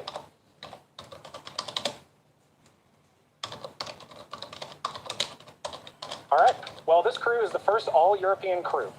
We have our commander MLA, Michael Lopez Alegria, but beyond that, it's noteworthy to note that the AX3 is the first all-European commercial crew to Aa, visit burada the hepsi orbiting gidiyor. lab. Bak yukarıya doğru The gidiyor. first astronaut from the country of Turkey. Baba anında So we have a lot of birkaç ground to cover milyon today, but our tane yorum geliyor. immediate Ama focus bize is those four astronauts that bir you see on yol the screen. So let's go ahead and Olsun, yapacak bir şey yok. Ne As I yapalım? mentioned, first Devam up, ediyoruz. commander of our flight today, Michael Lopez Alegria, or MLA, is no stranger to keşke space karşılıklı flight. He's a dual konuşulsaydı. citizen of the United States Aynen. and Spain. Keşke öyle bir AX3 şey marks olsaydı his yani. Evet. mission to space, having completed Bir kişi three daha gelmiş. space shuttle Acaba flights kim o and a arkadaş? Soyuz Gelen mission as a kişiye NASA teşekkür astronaut. ediyoruz. Prior to commencing Hoş geldin. AX1 Umarız was back in bizi space. izlersin sonuna MLA kadar. holds the NASA record for both the total number of spacewalks. İki kişi oldu. Teşekkürler. Gelen herkese teşekkür. Yanlış oldu. Bu bizim yayınmış. Bizim yayını ne zaman açtık biz ya? İlginç. MLA holds the NASA record for both the total number of spacewalks, or EVAs, and the cumulative amount of time spent conducting spacewalks. In 2020, he was inducted into the U.S. Astronaut Hall of Fame, and today, when he's not in low Earth orbit, MLA serves as Axiom Space's chief astronaut. Our pilot on today's flight, Colonel Walter Vilade from the Italian Air Force, is taking his inaugural trip to low Earth orbit. Vilade currently serves in the Italian Air Force Çok and kişi as yazıyor head ya. of the Italian 4500 Air kişi Force's oldu. representative office in the Onlara United yazanlar. States. He has completed cosmonaut training as a space Arkadaşlar engineer, teşekkür ederiz. İki participated kişi in olmuş. multiple İki kişi analog için training çok teşekkür and ediyoruz. flown a İkinci variety kişiye de. of aircraft missions as İnşallah a bizden flight engineer for the Italian Air başlarsınız. Force. This mission Hani is significant bizimle for birlikte Italy olursunuz in yayın that sonuna it kadar. commemorates the Evet. 100th Bunun için year seviniriz. since the founding of the Italian Air Force. Teşekkürler. Evet, bir kişi yorum Our yaptı. third crew member for today's Teşekkür mission. ederiz. Biz de yazalım bari. Alışkanlık yok da bizde. Through this mission, also Teşekkür becomes the ederiz. first Turkish astronaut Teşekkür to go ederiz to space. efendim. Emrullah 15 Bey. years of experience across a myriad of aircraft for the Turkish Air Force. Gezeravcı got his start in the Teşekkürler Air Force izlediğin Academy için. in Istanbul, Turkey. Aynı yayını yapıyoruz açıkçası. Yani US Air Force Institute of Technology. He then flew as a canlı commercial yayından airline captain for several years before canlı returning yayını to duty in the paylaşıyoruz. Turkish Air Force. Hem Barış Özcan'ın videosu aslında Evet. hem de And finally, we have mission specialist Marcus Alper Gezeravcı, a lieutenant colonel in the Swedish Air oğlu Force. için He flew 9 years as a ayarladığımız fighter pilot and graduated from the US Navy Test Pilot School at the top of his class. yazdığımız In November of videoda yazmış 2020, iki bak. video Marcus was selected by Bak the Yunus European Emre Şahin. Space Merhaba Agency ufaklık, or nasılsın ESA demiş. Teşekkür et as an bakalım abine. astronaut reserve. Teşekkürler. Yazmana gerek yok. Buradan zaten bizi duyuyor. Ama sen yine de yaz bakalım. A new designation in their ranks. In just a few short hours, he'll be only the second ESA astronaut of Swedish nationality to ever go to the International Space Station. A milestone marked in a year of jubilee as the 500th anniversary of the founding of the country of Sweden. As you can see there, this crew Ben oradan has değilim. an immense amount of training behind them, both individually and as a team. Yani bu yayınımız bizim bir hatıra olsun diye açtık ama inşallah YouTube kaydediyordur bunu. Teşekkürler, iyiyim. Yani bu akşamı ölümsüzleştirmek istedik açıkçası ama inşallah kayıtlı olarak kalır. Biz de yıllar sonra bu anı bu şekilde izleriz. Let's recap how they got to this point. Katılan arkadaşlarımız için çok teşekkür ederiz.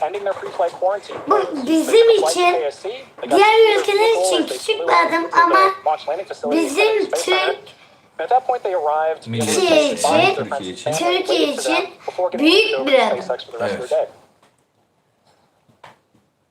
Biz de Emrullah Bey yine yazmış. Böyle cevaplar yazmana gerek yok. Yazınca geç oluyor. Sen de Ne bir yazmış? gün Crew buraya as gitmek they ister exited the misin? Falcon Support Building that's about a half mile downstream from the launch Bir pad. kere I love this part istemiştim where they get a little wave. böyle They then got into the uzaydan Teslas, dünyaya transported bakmak. them up, Böyle like bir I said, isteğim about a half vardı. mile Ama to esas the launch amacını pad. söyleyebilirsin mesela. Evet, esas amacım Cumhurbaşkanı olmak. Stay cool and comfortable. So these are the Teslas arriving to the launch pad. Ben Cumhurbaşkanı And one of olmadan my, this is uzayı görmek here istiyorum. of the crew. Just İnşallah. look at that calm, that patience. I feel like if that were me, Sen I'd just be derslerinde busting with başarılı excitement. Yeah, oldukça, well, they are. derslerinde başarılı oldukça And then yani they get yapamayacağın out of şey the yok. Teslas, and then Bir de you know, one of sınıfımda my söyleyeyim favorite mi? moments Sınıfım for 3. whenever we 3. launch sınıf. astronauts from pad 39A is coming up. It's really we should come up with this like this Bak, astronaut dördüncü kişi de lean back geldi. Dördüncü something kişiye de where teşekkür ederim. it's excitement of Teşekkürler. seeing their Zaten hep spaceship for the first şu time on anda launch day. uzun Of course, they have zamandır seen var Dragon, they've seen Falcon o before. kişi. Çok teşekkürler. And now at this point, we can see crew walking down. There you can see Marcus Want and Alper Gezeravcı. They're giving a thumbs up. They are Şu excited anda to be on this izliyoruz. flight today, and we're excited to have them. All right, so as we saw, actually that view right there, the crew, they are already in their chairs, they're strapped in. They are still, the closeout team on the exterior, still working through the side hatch closure. But coming up next, we will have, actually you can see that closeout team there. So this involves closing the hatch, inflating the seal around the hatch to make sure that the pressure is good, and then they hold that pressure there to make sure there's no decay or leaking from that side hatch seal. Once we get confirmation that that Fırlatmaya daha hatch 2 saat seal var is herhalde good. ya. Burada geri sayım yapıyorlar. After 1 that, saat 58 dakika we varmış are fırlatmaya. expecting a, 1 saat 58 dakika. Az kaldı arkadaşlar. Çok az kaldı. 1 saat sonra fırlatacaklar. Geri sayım başlayacak. Emrullah, teşekkür ederiz. Then we'll step into propellant loading, terminal count, and Bir Yunus Emre'ye. Giden arkadaşlara da teşekkür ederiz. Yani without aynı that, yayını let's check yapıyoruz in with aslında. Ronnie for a Orijinal countdown yayınla set. aynı yayın yapıyoruz. Evet. Thanks, Kate. I'm Ronnie Foreman. Herkesin Commercial keyfine Sales kalmış bir Manager şey tabii here ki. at SpaceX. We are currently just about 1 hour and 57 minutes away from launch, and everything looks good for an on-time liftoff later today. As Kate mentioned, the crew did receive a weather briefing just after T-minus 4 hours. As we approach liftoff, our teams are tracking weather all along the ascent and recovery corridors, ensuring that Falcon 9 is ready for launch Hadi and that bakalım, all sen possible anlatmaya devam recovery et. zones are Bekliyoruz. available if needed. Uçuşu We're currently heyecanla tracking bekliyoruz. roughly a Biraz geç 20% olacak chance of muhtemelen weather 2 saat sonra. violations today. And the main Neyse, constraint we're looking at is ground weather at the launch 1 site. saat. We'll keep you posted throughout the 2 saate countdown as yakın we bir süre continue to var. monitor Ben those geliyorum 5 environments. dakika. But at pad 39A, which you've got a view of on your Son bir screen, our saat teams are kaldı. hard at work. Falcon 9 Bütün is Türkiye powered up. nefeslerini Engine checkouts were tuttu. performed overnight, and the pressurization of the gas storage tanks were completed earlier today, around T-minus 6 Bekliyoruz hours. bir saat. Just a few minutes ago, Falcon began its final checks for launch, including a communication check with the crew, which should be coming up here shortly. 1 saat 56 dakika. Minutes, our launch director will pull the 38 for propellant saniye. loading, and if we're go, propellant load will begin at T-minus 35 minutes. 1 saat sonra herkesin beklediği şey olacak. İlk Türk astronotumuz The reason we Uzaya need a specific çıkacak. time is because Dragon is basically trying to catch up to the ISS, which as we speak is orbiting the Earth at roughly 17,500 miles per hour. That means we have to deliver Dragon to the correct orbit, and we also need to time its trajectory relative uzay to the orbit gemisiyle alakalı laboratory, so şeyler they're both in the same söylüyor place in bize. orbit at the same İçini time. A gösteriyor. precise liftoff is crucial for achieving that timely rendezvous between Dragon and the space station. If, of course, for any reason we are not able to launch today, our next opportunity will be at 4 p.m. Eastern on Saturday. That's the latest update for now, and I'll check in again as we get closer to liftoff. Back to you, Kate. Thanks, Ronnie. Speaking of liftoff, let's take a closer look at the vehicles that will be taking the AX3 crew to the International Space Station. NASA'da da canlı yayın var ama NASA biraz uzun sürüyor. Dragon spacecraft. Yani The crew is currently sitting and will NASA spend a çok 32 yavaş hour flight ilerletiyor to the International süreyi. Space Station. This marks our 12th overall human spaceflight mission in the last 4 Biz years, de and in this time, Dragon has flown 38 people to orbit and back, direkt plus the şeyden additional 4 veriyoruz. NASA Crew 7 Neydi ya members o? that are still on orbit at the space station. Dragon and the AX3 crew will be delivered to orbit today by the SpaceX Falcon 9 rocket, providing Aksiyon. 1.7 million pounds of thrust. Aksiyon. There on its first stage, thanks to Adındaki kanaldan, yani bunların kanalından named after the izledik. Millennium Falcon from Star NASA'dan Wars. The number izlemedik. 9 refers to the 9 Çünkü Millennium NASA biraz that uzun power Falcon sürüyordu. 9's first stage. Bu Since yüzden taking flight in 2010, our Falcon 9 bence. rocket has made 298 flights and delivered all sorts of payloads to orbit. After today's launch, the first stage will return to SpaceX's Landing Zone 1 at Cape Canaveral Space Force Station, which you see a live view of that there on the right-hand side of your screen. It's about 9 miles as the crow flies from Pad 39A. Fun fact, this is actually the same landing zone where Falcon 9 made its first successful landing attempt back in 2015. So if it looks familiar, that's why. Since then, we have continued to recover and refly our üçüncü first kişiye stage teşekkür boosters, ederiz. performing 235 repeat flights in total. Below the Dragon is the Falcon 9's second stage. Its job today is to secure Dragon's entry into low Earth orbit before separating, leaving Dragon to continue its journey to the space station on its own thrusters. Reusability is the key to making spaceflight more routine and ultimately what will enable humans to become multiplanetary. Both the first stage booster and the Dragon spacecraft that you see there will be that are flying today, they're both flight proven. The first stage has supported 4 previous missions, while this Dragon capsule has supported 2 previous missions. That's right, Kate. In fact, the AX2 crew that flew in May 2023 launched on this same first stage Dragon booster. SpaceX back with you with some good news, good side hatch. uzay gemisini gösteriyor bize. Ucunu. Copy out, thanks, Jake. All right, good news there. We got confirmation that that leak check was good, so the side hatch is now closed, and it will remain closed until the crew comes back to Earth in about 2 weeks. Fantastic. All right, well, still looking at that view there. As we mentioned, the AX2 crew that flew in May 2023 launched on this exact same booster and flew the second flight of this Dragon capsule. So maybe when we get some views inside the cabin, we'll get to see an AX2 mission patch from there later. As for the maiden flight, that was with NASA's Crew 4, and as the first crew to fly in this capsule, they had the honor of Böyle naming bir it, which is pretty fotoğraf cool because once a çekmişler. spacecraft is named, Arkalarında it will continue resim to go by that name for all future flights. Anyway, they chose the name Freedom. Crew 4 Commander Kjell Lindgren said that the name was chosen because it celebrates a fundamental Bunlar human onlar. right and the industry and innovation that emanate from the unencumbered human spirit. The name also honors Freedom 7, which of course is the space capsule used by Alan Shepard's Mercury Redstone 3, the first U.S. human spaceflight mission, which took place on May 5th, 1961. Yeah, Kate, I love that. On that note, right, with Alper on board, Turkey is taking their first step in human spaceflight on a capsule named after one that first carried the United States into space.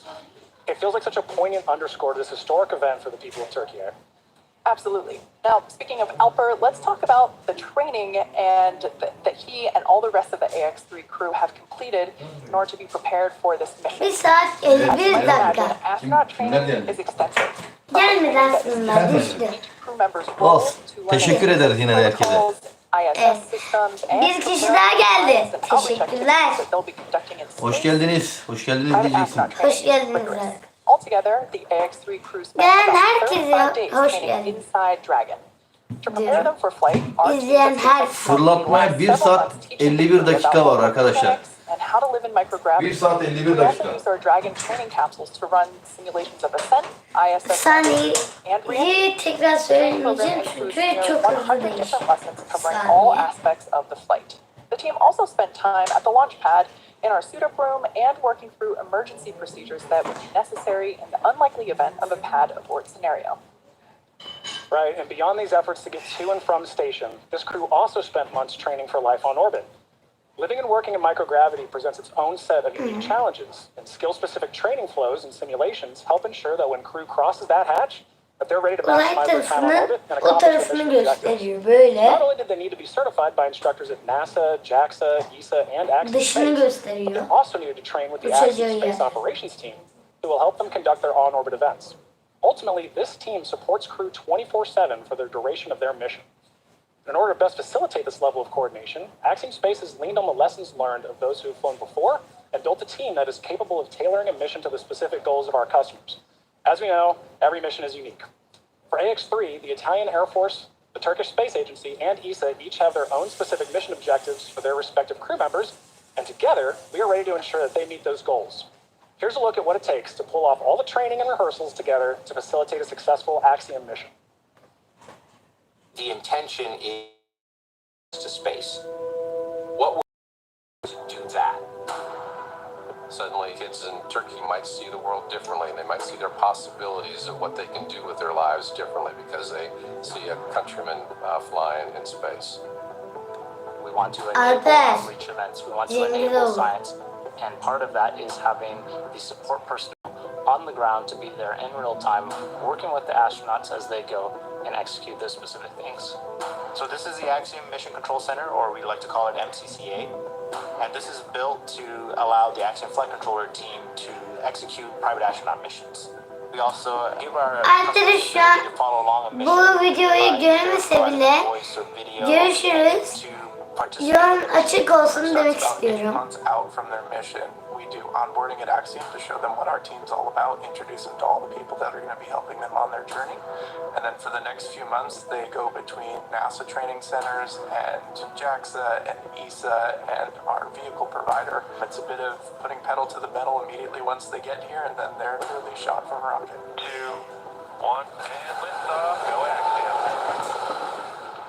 Oh. We're looking at folks who have medical backgrounds. Şu anda başka bir uzay şeyinden göstereceğim. Maybe one day, based on some of the work that I'm doing, one of my kids can go to space. Or any of these kids that are watching the launches, eyes wide, maybe they have minor medical issues or major medical issues that they think right now precludes them from becoming an astronaut. And that might not be true in 5, 10, 15 years down the line. We are actually in a very exciting stage because we are dialing in and getting comfortable with our short duration missions. And now we're moving towards how do we live in space in our own Axiom module, and how do we eventually separate our own station. We're very excited about the opportunity to be part of that, and excited about being able to really shape that. And I think Axiom Space is shaping how the global space community is getting space.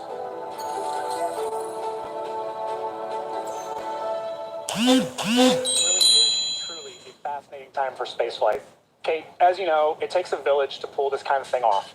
Nothing about human spaceflight is ever routine. It demands discipline, vigilance, confidence, and ultimate responsibility.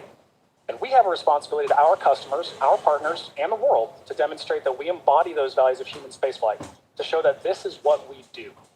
And our mission is to enable and ensure global successful access to video and beyond. Çok teşekkür At the end of the ediyorum. day, we want to say, the door's open. Come join the adventure. The AX3 mission and its crew represent another critical step along that path to opening up low Earth orbit. So to get better acquainted with our AX3 crew and the agencies they represent, let's head over now to Sonia Gavankar-McKay, Axiom Space's Director of Digital Strategy at the Kennedy Space Center. Sonia, you've had a chance to talk with teams from each of the European nations represented on board today. 1 saat 46 dakika. Participating for this mission? Absolutely. Thanks, John. You can feel the excitement here at OSB2 with our special guests who had a hand in making this mission a success. Our partners are moments away from seeing our shared success in opening LEO to even more countries. We'll hear from representatives from each of our crew members' home nations in just a moment. But let's start with Walter Villaday. Walter has been part of Team Axiom Space for years, starting back as a backup crew member for AX2. Just another moment in his long journey to space. Let's hear more from him on this moment in his career.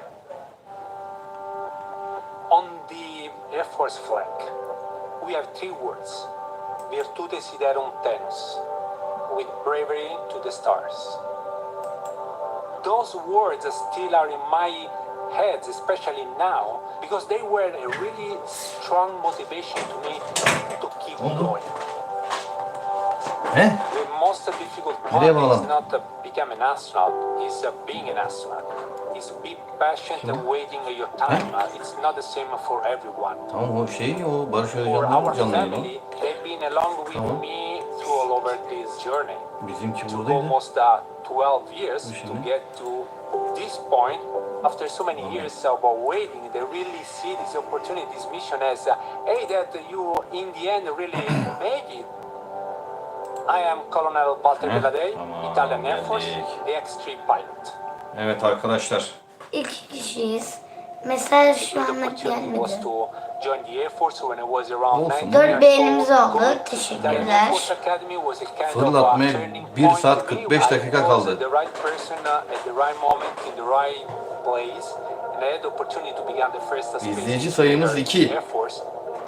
Walter's been at this for a long Teşekkür time. ediyoruz herkese. Did several rounds of training at the Gagarin. Gelene gidene.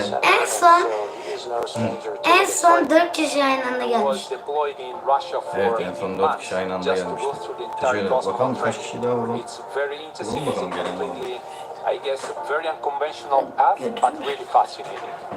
Our mission specialists have been cleared to unstrap and enjoy the zero-G experience. Tamam, I had 3 the 4 privilege kişi to aynı. O taraf değil, Şey onun yapamadım. Virgin Galactic suborbitally. Dört kişi almıştık Exactly the same, but nevertheless it was Evet. strong. I'm the 8th Italian astronaut flying to space Barışözcanların for yayını devam Italy. ediyor. Bizim yayınımız da devam ediyor arkadaşlar. Katılan herkese teşekkür ediyoruz. Evet. The commercial space 3. kişi geldi. Şuraya da There's a lot of tekrardan opportunity at yazalım. stake for Italy, for the Italian people that are looking at space as a real future for them.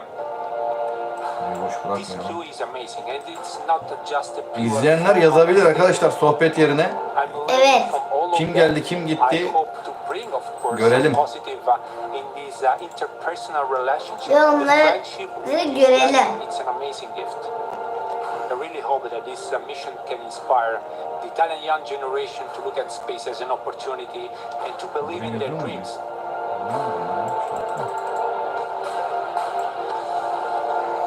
Çok hızlı gidiyor burada şeyler.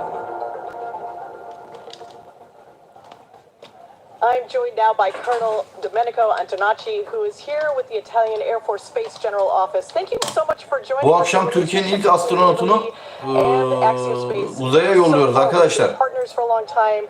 Onu uğurlamak için buradayız. Bak kimler var burada. Tell me a little bit about why this mission Kim bunlar? is happening now and what you're looking for. Thank you. Kim bunlar? Very nice to be here. Benim. Has changed. Dayım var bak. Teşekkürler dayım. Bak. Muhammed dayın da bu gelmiş. Teşekkürler. Italian Air Force. Teşekkürler Davut dayı. We started to take care Muhammed of dayın da bak. Merhaba yeğenim ya. Nasılsın yazmış. Teşekkürler dayılarım. we are the Italian Air Force Dayılarım. involved in Güzeldi. research in space. Hoş geldiniz, hoş geldiniz. This Kayınçolar. process comes back from a long time, and after that, few years Bak, later, Duru ablam da geldi. Aa Dur ablam da geldi. Teşekkür ederim Dur abla. Geldiğin için. After the 2011, Teşekkürler. Bu okuduklarımız da belki yayın geç geliyor olabilir. Yani bir şey farkı var orada, bir aralık var. Gecikmeli yayınlıyor olabilir. 3 kişi izleyici. What are the goals for space right now? What are the Italian goals in space? The Italian goals, the Hoş geldiniz. Ministry of Defense or the Air Force are the same as the government goals. What we do, we not only are looking at the research part, that for sure is Devam one of our ediyoruz. priority, as you know. AX3 mission as Fırlatmaya 1 saat 41 dakika var. Bu gece kimi gönderiyoruz uzaya? İlk Türk astronotu göndereceğiz değil mi? İlk Neydi Türk ismi? astronot Alper Gezeravcı. not only the enterprises in Italy to give them an Şu anda be part of the space economy, Axiom Space'e canlı yayında bağlandık. government organization. So with us, for example, the Italian Space Agency is our big partner for research. And not only that, also very Devam ediyoruz. Bu gece o mekiği uçuracağız. Evet. O mekik bu gece uçacak. 1 saat 1 saat kaldı ve dakikası da Burada yazıyor zaten. Bak, burada geri sayımda yapıyorum ben zaten. 40. 1 saat 40 dakikamız var. Geriye 40 doğru sayıyoruz. dakika. So we are really proud Aynen öyle. to give the opportunity 41 saniye. big part of Italy, not only like I said. 1 saat 40 dakika sonra mekiği uçuracağız inşallah. Bakalım. And it's not only in this case the Ministry of Defense. Hayırlısıyla an Italian Air Force guy. So göndereceğiz. the Ministry of Defense. Evet. Alper Gezeravcı. A lot of other Silifke, Mersin, Türkiye. working with us. F-16 pilotu. all together for the research that Walter will be executing in the next day. Let me mention a few of those principles that work with us. Türkiye'nin ilk astronotu, uzaya gidecek ilk astronotu Türkiye'nin. Ne dedin ya oğlum? Ne dedin? Bir şey demediniz. Beynimiz 6 olmuş. Teşekkürler. Teşekkür ederiz efendim. Beğeniler için teşekkürler. Like I said, also for the research part, we have been working close together with the Italian Space Agency. That's wonderful. And Walter brings that focus of a pilot now to the research that he's going to be doing in low Earth orbit. Congratulations on this milestone in your history, celebrating the years of the Italian Air Force. This is an exciting time. Thank you for being here. Thank you to the entire Italian contingent for celebrating. Nasıl bağlamışlar? We'll be really celebrating. Thank you, and go Walter and go AX3. Thank you so much. Stay right there. We're going to O çıkmayan bir kişiye çok teşekkür ederim. O çıkmayan bir kişi hep burada. Kimse o bir kişi, değişiyor mu sürekli bilmiyoruz ama o bir kişi yayının başından beri yani tam aralıklı yine sıfıra düştük ama bir kişi sabit var yani. Şu anda bir kişi sabit. Diğerleri gidiyor ama illa o bir kişi kalıyor. Kim acaba? O kalan Bizim kişi. için kişiler önemli değil aslında. Biz sadece ne diyorduk buna? Eğer YouTube bize bunu kaydedecekse, orada bırakacaksa bize bizim için bir hatıra olacak yani. Evet. Taxiing out, İnşallah. getting the thrust going, İnşallah bakalım. holding the brakes, releasing, feeling the acceleration, and we lift off. 7000 kişi olmuş Going aksiyonun into the sitesinde. Dragon capsule, sitting there, Bunu da hatırlatalım kendimize. having all that force working and pushing us away from the Earth. Bakalım ne olacak, bekliyoruz. It's going to be a very strong feeling, I believe, and that's something I'm really looking forward to. That's going to be awesome. Şu anda birkaç saattir buradayız. Birkaç saat oldu tabii, bir saati geçti buradayız, yayındayız. Beğenilerinizi, izlemlerinizi bekliyoruz. Aksiyon ile aynı canlı yayındayız. Evet. Bizden izlerseniz canlı yayını seviniriz. Hatta hepsinin isimlerini söyleyeyim mi olur? Kimlerin? Astronotların. Astronotların hepsinin ismi. Nerede yazıyor onlar? My time in the army and going to university, studying to become an engineer, I figured that if I'm going to do it, then why not do it full out? When I start doing something, En iyisi bizimki, boş ver. interest in what I'm doing, and I kind of become passionate about it. En iyi astronot bizim astronot. Alper Gezeravcı. Evet, aynen öyle. Miraç Avcı. Bak Miraç abi. Miraç abin de gelmiş. Konuş bakalım. Ne haber Teşekkürler. İyi misin? Şimdi benim ailem bile katılmaya başladı bu canlı yayına. Impossible, but not impossible, so why not? And then I applied. 2 kişi izliyor. Turned out that it worked out. Herhalde Miraç abim. Çünkü yeni geldi.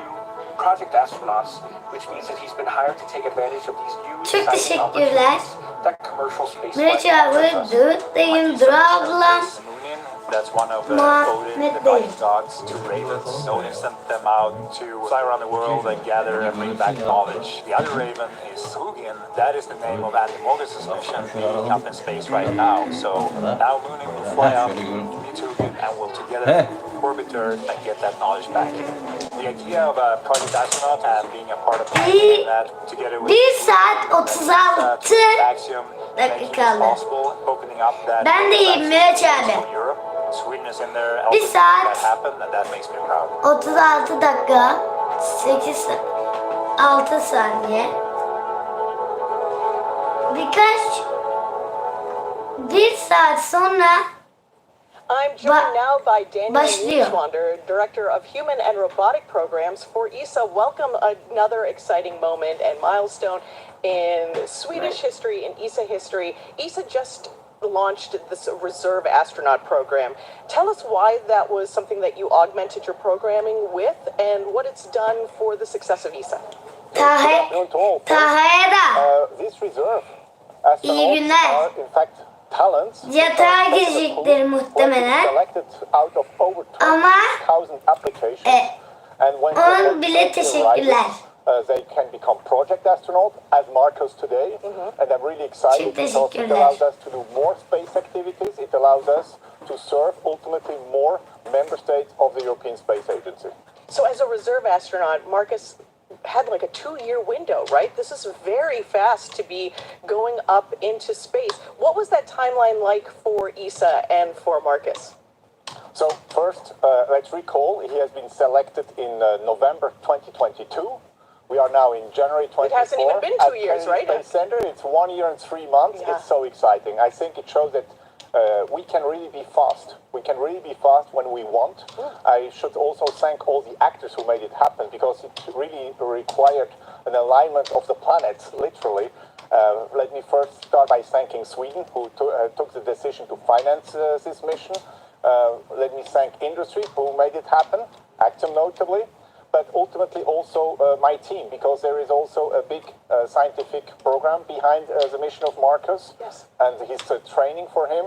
And it was a game changer, and I'm happy to be here today. Well, let's talk about that game-changing research. He has 14 days on this mission, very aggressive portfolio that he's going to be chasing to make sure that he's doing all that. Tell us some about those goals, some of those projects he's working on, and what Isa's looking forward to when he comes back.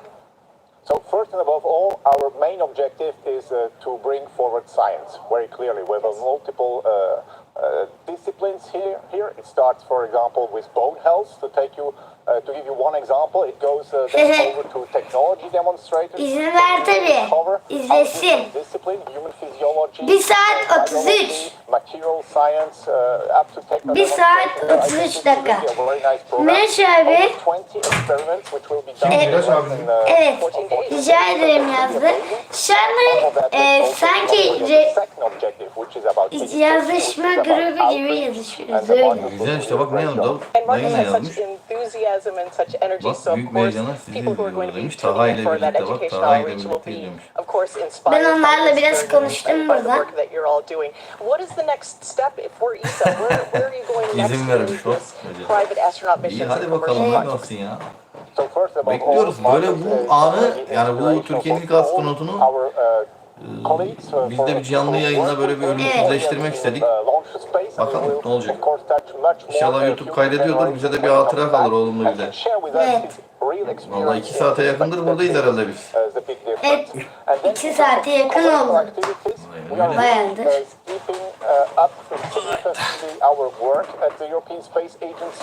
Yedi beğeni. 7 beğeni. In exploration, we definitely want to have more commercial actors when it comes also to our transport delivery missions. We want to have more commercial actors when it comes also to human space flight activities, for sure. And in this context, we will also have more project astronauts in the future, and I'm happy to come back here to Kalinska. So we're excited for Giden and Münen, who are going to be joined together out in low Earth orbit on the ISS. Thank you so much to Isa for being such a wonderful partner with Axiom Space, doing wonderful work together. I hope that this is the start of a wonderful relationship that we take into the future. Thank you, looking forward. Şu anda Arka fon da güzel oldu. evet. Oo 1 saat 32 dakika. We want to highlight the ambitions of this mission and 37. the future in space for the country of Turkey. Here's more on Alper's inspired and unexpected adventure leading to low Earth orbit. When I was 5 years old or 6 years old, I was in our village. I was Adamlar şu next to my an 8.000 kişi izliyor Yağız. when I first saw an 8.000 airplane. kişi nedir ya? I immediately told her, I want to be the driver of 8.000 that kişi plane. nedir? Buradan biraz I've always yazalım been bakalım. amused with the feeling of being Çok hızlı able to yazıyor do oradakiler. any kind Göremiyoruz of ki. maneuver in the sky with Bunları wings. bulamıyoruz ki. The most that I could Yorum manage so yağmuru far was yapıyorum. 51,000 feet. O kadar I'm fazla really yazıyorlar wondering ki. how I'm gonna feel like Bir when I look %100 at yazanlara Earth teşekkür ediyorum with my arkadaşlar. bare eyes. Zaten It is gonna be an amazing videomun feeling yarısına yazan being able to fly kişiler ailemden kişiler. without any wings. Evet öyle oldu biraz. Evet. Aynen öyle. Yarısı ailemden kişiler. Canları sağ olsun, herkesin işine yarı vardır. Because Biz zaten as a country we were completely out of baba this oğul bir field. hatıra videosu So when çekmek it comes istedik. to space, 1 when I saat saw it in 30 dakika. documentaries or the movies, Çok az I would kaldı. always immediately encourage myself Birkaç that dream belongs to other dakika nations. sonra bizim için büyük ama diğer ülkeler için küçük olan bir adım atıyor. Belki de gelecekte bizim de böyle rampalarımız olacak, uçuş rampalarımız. Evet, belki ülkemizden fırlatacağız değil mi? Evet. Bu yüzden bu bizim için çok ama çok büyük bir adım. Süre bitince ne oluyor demiş. Canlı yayın bitiyor mu yazmış süre bitince. Süre bitince ne oluyordu? Uzay mekiğini fırlatıyoruz değil mi? Evet. Uzay mekiğini fırlatacağız.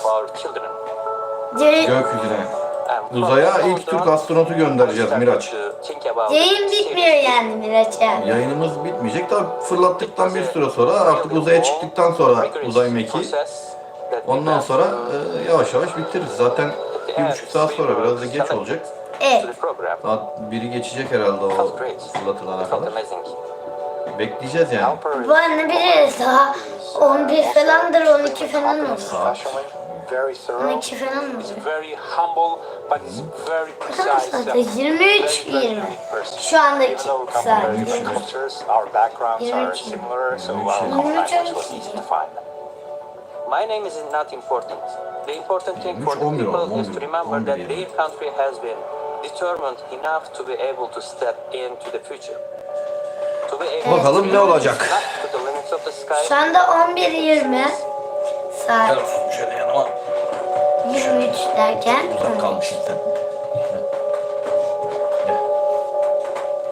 orada da Türk bayrağımız duruyor. Evet, Türk bayrağımız duruyor. Onu en baştan koysaymış güzel olacakmış. The Oradan Republic of Turkey's Minister of Industry and Technology. It has been an absolute pleasure to work with your country and with Alper. He's inspiring, he's poetic. Tell us about this mission and what it means for all of the country of Turkey. Fatih Acar mıydı, Kaçar mıydı? Öyle This is a very Türkmüş konuşan adam. and proud moment for our country.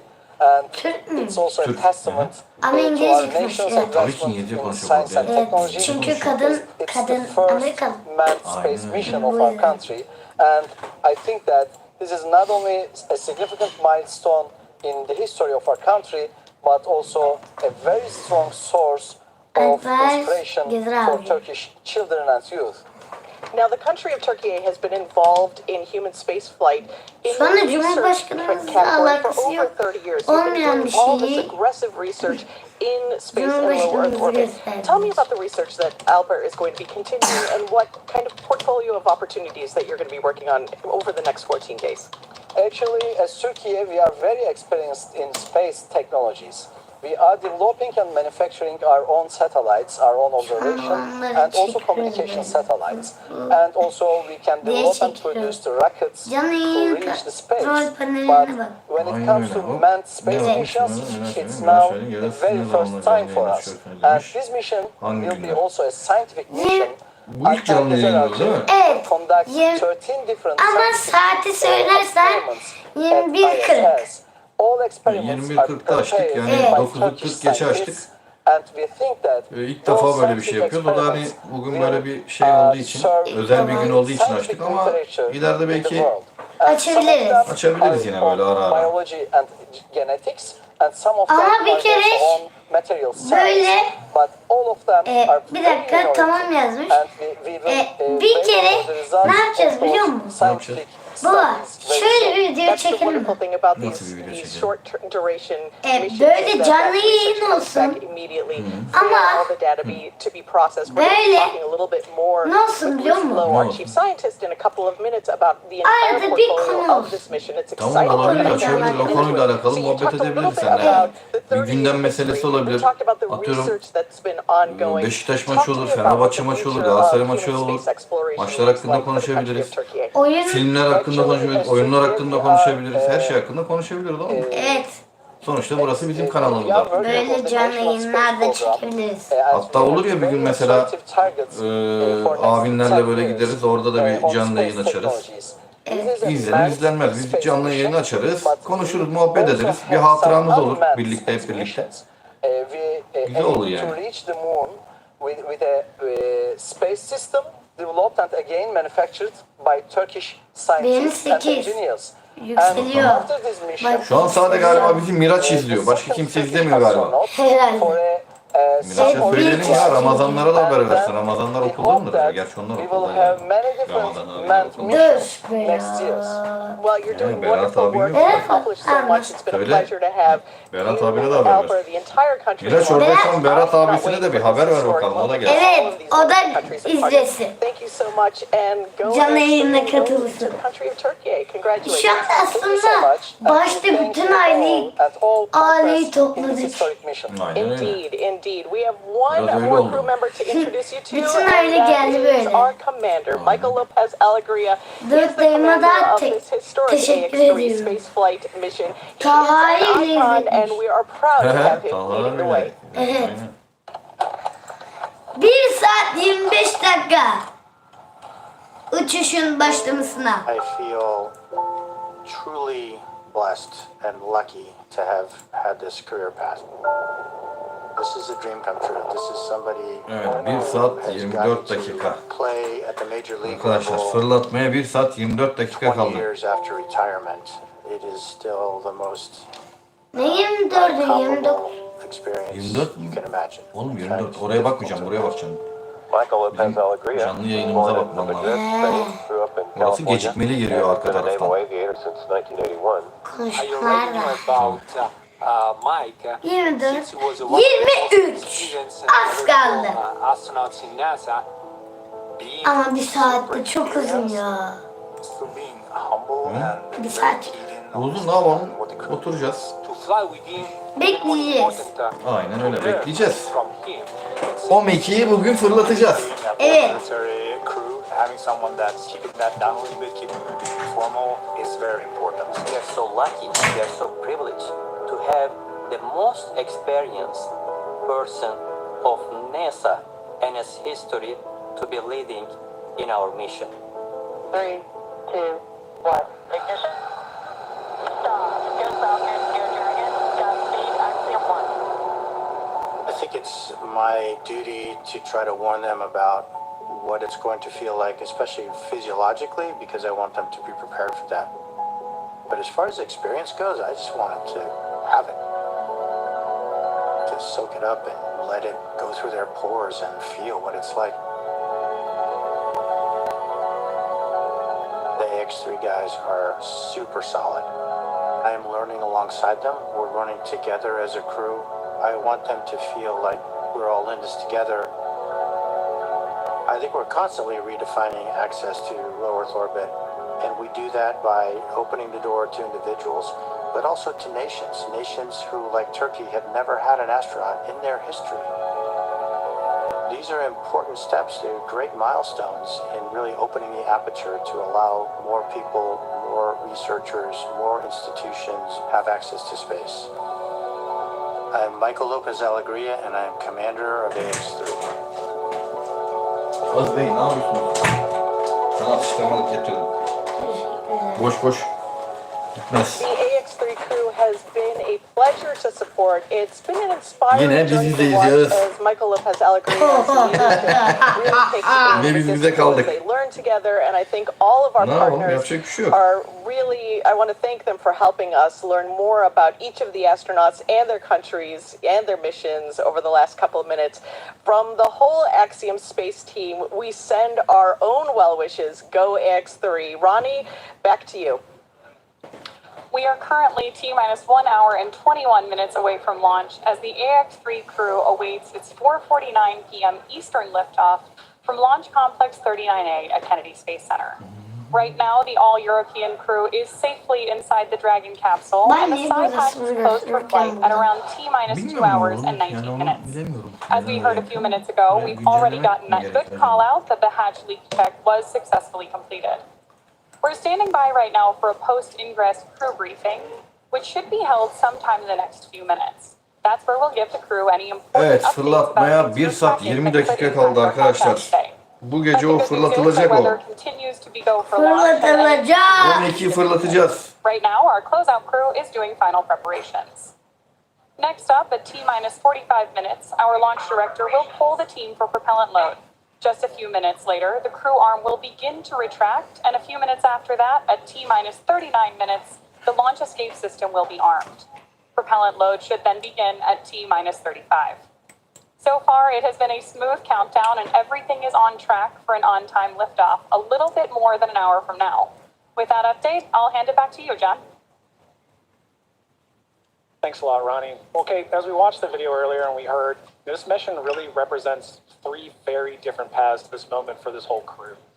But yet, here all of them are in their final preparations for an entirely new journey, both personally, professionally, and culturally. Quite honestly, I don't think missions like this ever get old for me. Yeah, I mean, how can they? Every crew is a different team, and every team has their own dynamics, and it's just incredible to see how, people that were 4 strangers come together and be such a close-knit Merhaba arkadaşlar. family. Gelenlere bir merhaba diyoruz. Merhaba. Sohbetten bize yazabilirsiniz. It's not about them individually. It's about the team and what they represent to their country. Sohbette bize yazabilirsiniz. So while they're looking at that work going on orbit, Bu akşam ilk Türk astronotunu training for their research, right? That really puts them in sharp Uzaya focus, just göndereceğiz. what all this preparation has been for. Training the crew to conduct their research efforts is one piece of this puzzle. But another aspect to a successful space mission is the effort behind the Oldu. Herkese merhaba. the research payloads, writing the procedures, Merhaba, hoş all geldiniz. the logistics for that research to be loaded and flown to space. To be successful, Canlı yayınımıza hoş geldiniz. Başta kimse gelmiyordu. Ama şimdi çoğalmaya başladı. Bak. Yavaş yavaş, damlaya damlaya göl olur. Bak şöyle. Evet. Bu akşam ilk Türk astronot uzaya çıkıyor. Bunu Fırlatma canlı yayındayız. Amerika'dan canlı yayına bağlandık arkadaşlar. Axiom's objective is to increase access Bir saat 18 dakika. investigators to go to orbit. We want to have more folks interested in commercializing space, to actually use it as a tool and develop things, products that might be used here on Earth. We can do all the research certification, all the research preparation work that's needed. We can do the integration for those payloads, which means that you get all of the hardware and the software and the crew procedures and the crew training together. We can do the cargo services, where you pack everything in kits so that when the crew opens them on orbit, they have everything they need for a certain project. We have some amazing partners that we're working with. National Stem Cell Foundation is actually doing research on Parkinson's and MS. The Stanford Stem Cell Institute is doing tumor organoid research. Our ability to really accelerate the development of those proof of concept studies provides an opportunity for us to help people see science from a completely different perspective. Evet arkadaşlar. To really do things with more flexibility and get as much science Yorumlarınızı as we bekliyoruz. possibly can out of each one of these missions. Konuş oğlum, durma. Konuş, konuşacaksın. Şimdi arkadaşlar sadece 1 saat 17 dakika kaldı. Aynen öyle. Birazdan ilk Türk astronotumuzu uzaya göndereceğiz. We are operating, we are opening up access to space. But the future is going to require us to take even more steps. And Amerika'dan canlı yayındayız. Evet. all these missions that we're doing now. Today it's a few nations, tomorrow it's Aslında NASA tarafından söylüyor bu grup. Yani o NASA değil aslında, NASA değil o Evet, şey, evet. o şu firma, ax3 Space. Bu herhalde şeyin olabilir bu ya. Bu Elon Musk'la bir alakası var mı bu? Of course, a significant amount of the research and experiments performed in orbit need to be brought back, as Dragon is the only spacecraft currently flying that is capable of returning significant amounts of cargo to Earth. Whether it's returning time-sensitive Canlı yayınımıza hoş experiments geldiniz from the ISS arkadaşlar. or bringing back science performed inside the spacecraft while on orbit, Dragon safely returns it home. Sohbete katılmak isteyen yazabilir. As a lab, providing Oradan birlikte perform their work. And when the ISS is fully booked, Dragon even serves as an extra bedroom when necessary. Şu anda bayağı In fact, kişi NASA astronaut Mike Hopkins, as you see there, yazdı. named his signature to the patent. İlk yazan kişinin adı alakasız ama yazan kişinin adı Büşra. Look at that view. Imagine having that every night. Ne oluyor diye yazmış. Ne yazmış? Bu ne ki yazmıştı? Bu ne ki? Bu ne ki yazmıştı? İlk aboneyi de ondan almıştık. Bir abone. Abone değil, pardon. On the Inspiration 4 mission, Crew Dragon's cargo capacity was allocated for both crew essentials as well as scientific equipment dedicated to Ben şunu anlayamadım. NASA ile ne alakası var? And the Dragon research continues long after Dragon splashes down. The data and biological samples collected from Inspiration 4's crew members before, during, and after the mission that will all be accessible through an open data repository or biobank, and that can be accessed for research purposes. While Dragon is responsible for delivering sensitive research samples, that's just part of the story. For this mission, Dragon is also carrying something for the right-brained hemisphere of the brain. Yeah, I love that, Kate. You know, it's really easy for us to make this connection between STEM and spaceflight. But over the last few years, we've been seeing a shift, right, from just STEM to also STEAM. That includes the arts. We're putting more emphasis on those things that are so human. Kaç saat kaldı? 1 saat 14 dakika kaldı arkadaşlar. 1 saat 14 dakika sonra roket fırlatılacak. Şayet bir aksilik olmazsa ilk Türk astronotu uzaya çıkacak. İlk Türk astronotumuz uzaya çıkacak arkadaşlar. Sadece 1 saat 14 dakika. 1 saat 14 dakika sonra evet. Fırlatılacak. Aynen öyle. Bir aksilik çıkmazsa. Bu birkaç sefer ertelendi bu fırlatma. Ama inşallah bugün şimdilik bir erteleme söz konusu değil. Oo bak kim yazmış? Uçuyoruz yazmış. Kim bu? He? Annen söylüyor. Kim bu? Okay, I do have one item for you. İyi oku bakalım orayı. Ahead in the timeline to the first track burn on orbit. Kim o? That's the Pardon, yanlış yaklaşıyorum. 33 Zulu. Serdar amca. You might want to record. Report ready to copy. Sen de katılmışsın. Şu anda herkes katılıyor. Ready to copy. Bütün aileyi topladık. Bütün aile şu anda. Bakarsan konuşmaları bütün aile burada. That's 11 minutes before the phase burn, and it ends at the same time the burn ends. That's 2242. The impact is that we in Hawthorne will not have live data during the burn. İlk Türk astronotumuzun gitmesine uzaya 1 saat 12 dakika kaldı. After the burn, we'll get a data dump and catch back up with the vehicle. It's not unprecedented in our flight history to not have data during the burn, but I'm letting you know.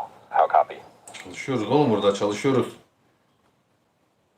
Bütün dünyaya haber mi veririz? Evet. Sure thing. And Serdar amca sen de beğeni atarsan sevinirim.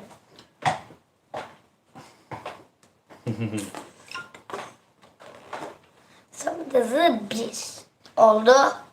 81 görüntüleme sayısı. Yani şu orada 2 saattir hemen hemen saat kaç oldu? Tabii 9, 10, 11. Hemen hemen 2 saati geçtik ya. 2 saattir canlı yayındayız. Evet. Normalde 9.30'da fırlatma başlayacak diye biliyoruz ama ertelediler. Saat 11. Yani 12'de başlayacak. İlk Türk astronot uzaya çıkacak.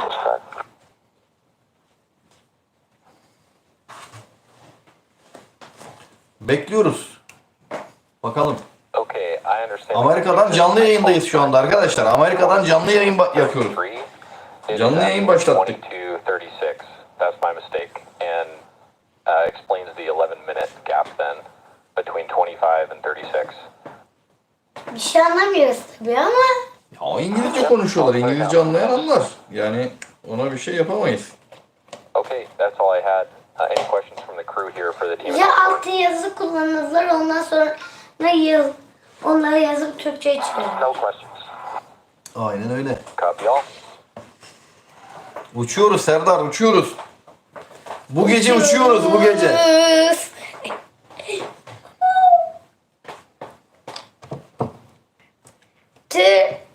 İlk Türk astronot uçacak.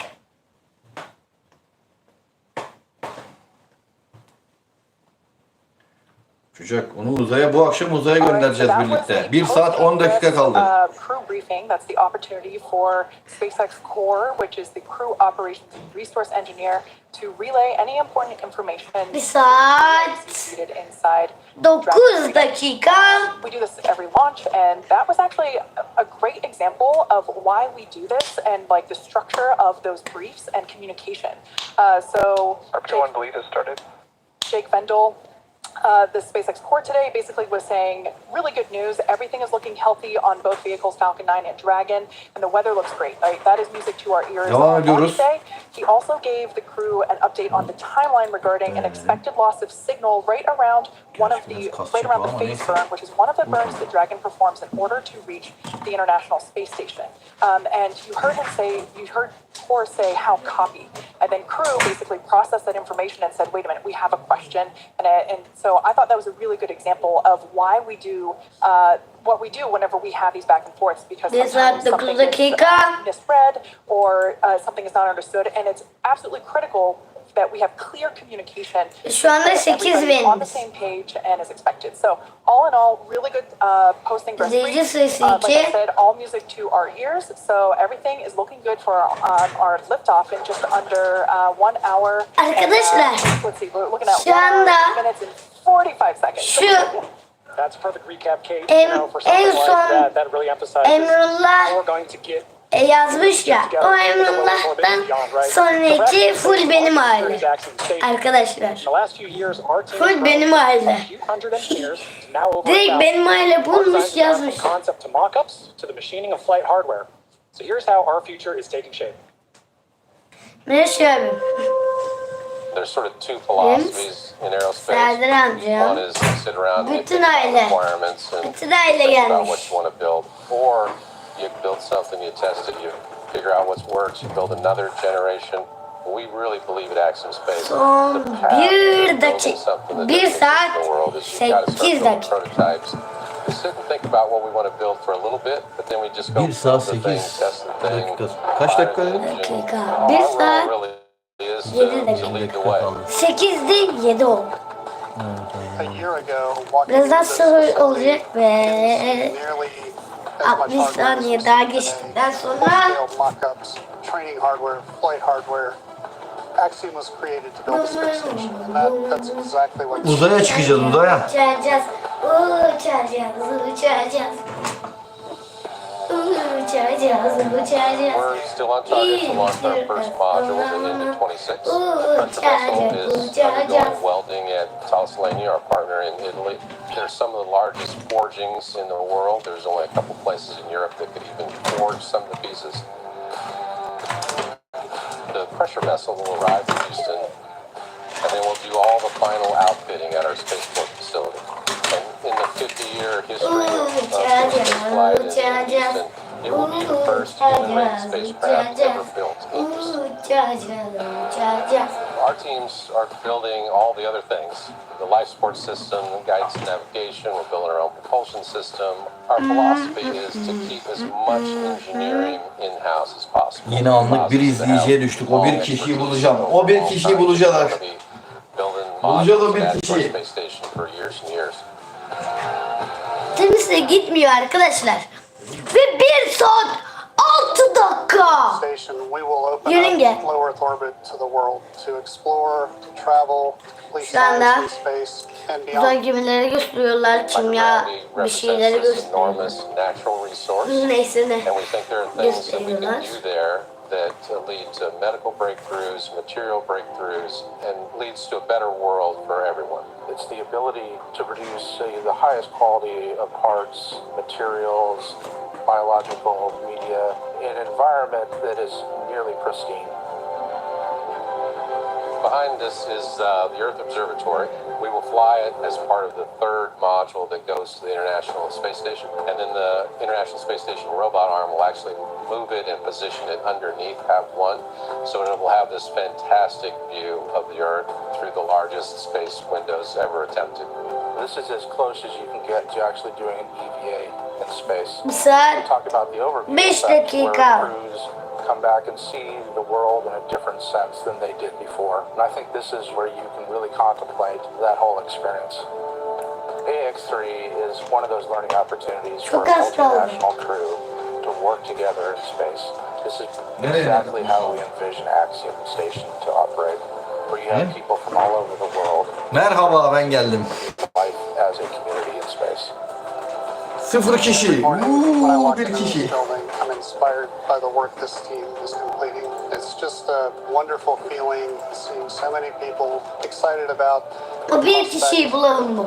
launching. O bir kişi gelecek arkadaşlar. O Bir kişi. gerçi aynı kişi olmayabilir o ya.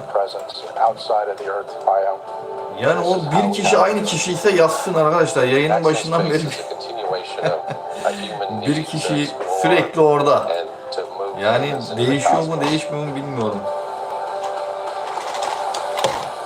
Neymiş bu ya? Bir de yiyelim biraz.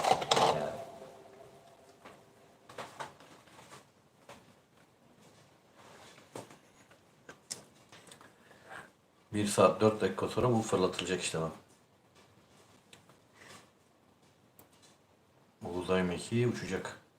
Sadece kafada pilotların olduğu yer orada. Orası uzay Astronotların yani. Orası uzay istasyonuna gelince çıkartılacak. For those of you that have recently tuned into our webcast, we Hepsini are bırakıyor now 1 hour, arkasına. 3 Bütün minutes, motorları, and kuyrukları 45 hepsini seconds bırakıyor away from the şeydeyken. launch of the ax3 crew to the International Space Station. Joining us now from ISS Flight Control Room at NASA's Johnson Space Center is Courtney Beasley. Welcome, Courtney. Hi, Kate and John. I'm happy to be joining you guys today, and we are looking forward to launch from Mission Control Houston. Courtney, we're so happy to have you guys here today. We're happy to be together in this room and talk about this crew. AX3 is the first, all European crew. This is a historic flight for them. It's a historic flight for Axiom and Bayağı şey NASA and sürmek SpaceX. çok zor. This is an incredible group. Roketi They work sürmek. diligently, both individually and Tabii ki zor together. oğlum. to Oraya get to this herkes moment. kolay kolay They're gidemez. Bak representing şimdi across the board of them five böylesin nations. uzayda böyle As mentioned, they gidiyorsun. train extensively as a team. İstasyondan geri Now they're ready alıyorsun to be a part of vücudunu. that effective Geri gidemezsin. Böyle gidiyorsun. Çakıl böyle gidiyorsun. Çakılmamak için böyle giderken aynı dönüyorsun. Böyle bir konu var. Çok karışık. İşler karışık. Dragon, SpaceX, I think that was Ama bir saat 4 dakika. Aynen öyle. Uçacağız, And uçacağız. we're feeling just a little bit on the cool side here, wondering what the options are for warming it up. Copy, understood. We'll take a look at it. Birazdan son bir saate gireceğiz. Alright, Gelen arkadaşlara teşekkür ediyoruz efendim. İzleyen arkadaşlar için bir şey yapamıyoruz. Bizden bir şey gelmiyor. As I İzledikleri was için saying, teşekkür MLA, ediyoruz. our commander today, he is our first repeat flyer in the Keşke history of birkaç the Dragon kişi daha program, yazsa. which Bütün I guess ailem we yine just birleşse. make us a Ondan flyer nefret member ediyorum. club. Bu So bana I think we give him a punch card for this. He's no stranger to Dragon, as we're going to look at now. So the voice you heard there, like Kate just mentioned, Gelen arkadaşlara teşekkür ederiz. Beğenilerini bekliyoruz. Zaten bazıları arkadaş değil Sohbetten değil. bizlere yazabilirsiniz. Bazı Oğlum zaten yaz, beni kesin söylemen değil. lazım. Ben söylemeyeceğim. Kanal senin kanalın. Sen söyleyeceksin bunu. Evet ama arkadaşlara da yazmalarını öneriyorum bizde konuşmalarını ama videonun yarısında bizi yazan kişiler Tamam, kanallarımız olabilir. Tamam olacak. Onlar da izleyecek tabii canım. Onlar da izler. Our pilot on today's flight, Walter Villaday, is from the Italian Air Force. Gelen arkadaşlar Inaugural trip sohbetten to bize low yazabilirsiniz. Villaday currently serves in the Italian Air Force and as head Aksiyon of the Space Italian ile Air aynı Force's representative anlık office canlı in the United yayındayız. States. He has completed Bir cosmonaut training. Oradan Bir saat. bizim kanalımıza gelenler bizden devam edebilir. Dur baba sessiz ol. For a different topic, Sessiz ol. we are about to send a command to cycle the orbit tank ISO valves to equalize low flow 44, pressure 43, here at 42, Olsa 41, tam 1 saat kalacak ama. 40. Son 1 saate düşecek yani. Ne? Son 1 saate düşecek. 0 saate dönüşecek. 0 saatten 00:59 olacak. not ve necessarily 0 favorable. evet 0 There's not much we can do at this point from the ground. Bu gece o mekiği uçuracağız. Buradan uçuracağız. That will incur during ascent. I'd like to assess if this is something Oradan. you think you can ride out for another hour here. yani Absolutely. Canlı Just yayında. wanted to ask, but we understand Oradan. what the priority is here. kafam karıştı. Buradan nasıl Copy, Dragon. yollayacağız? Yeah, appreciate you asking. Evet. Kafam Sorry we karıştı. can't do 59 more dakika in var. this Son 1 situation. saat. Fırlatma için son 1 Oo. saat sayıyorlar. Son. Esas heyecanlı tarafı son 10 saniye oluyor. Ben bir sefer izlemiştim böyle o mekik fırlatma. Back to Walter. Ondan geriye doğru Training as a space engineer, participated in sayıyorsun. multiple Aynı analysis missions, yılbaşıya gecesine sanki yeni yıla girermiş gibi. engineer in the Italian Air Force. This mission Bir has insan been böyle şey for oluyor energy yani. and that Heyecanlı oluyor. commemorates the 100 Ya years since the founding of the Italian yok şimdi ben patladım Now, our ben. third crew member for today's mission is Mission Specialist Ben Alper şimdiden Gezeravcı. TNT gibi For this mission, patlıyorum. Alper becomes the first Turkish astronaut to go to space. With 15 years of experience across a myriad of aircraft for the Turkish Air Force, Gezeravcı got his start in the Air Son Force Academy in 59 dakika kaldı. earned a master's degree from the U.S. Air Force Aynen öyle. in Son 59 dakika. He then flew as a commercial airline captain for several years before returning Devamı to the gelecek. Turkish 1 Air saat Force. sonra uçuyoruz. This mission also marks the 100th anniversary of the founding of the Republic of Turkey. And finally, we have mission specialist Marcus Want, a lieutenant colonel in the Swedish Air Force who flew 9 years as a fighter Arkadaşlar, pilot and graduated from siz the biraz Navy Test şurayı School, araştırın. top of his class. Biz In November of 2022, sonra Marcus was daha selected by geliyoruz. the European Dakika Space değil. Agency as an astronaut reserve. However, with this mission, AX3, he becomes the first project astronaut in ESA's history, a new designation within their ranks. In just a few short hours, he'll be only the second ESA astronaut of Swedish nationality to ever go to the International Space Station, a milestone marked in a year of jubilee as the 500th anniversary of the founding of the country of Sweden. So, that is the AX3 crew. We are now under an hour until liftoff. We're at T-minus 58 minutes and 10 seconds. And they're going to be heading to the International Space Station. 0 kişi. Bırakırsan öyle sahipsiz burayı. Öyle bırakır giderler. 3 izleyici diyor ama burada Anlık o ayrı bir şey. Burayı da güncelleyelim. gidiyor. Let's check in with NASA's Tamam şimdi düşüyor. Burada sıfıra düşecek zaten şimdi.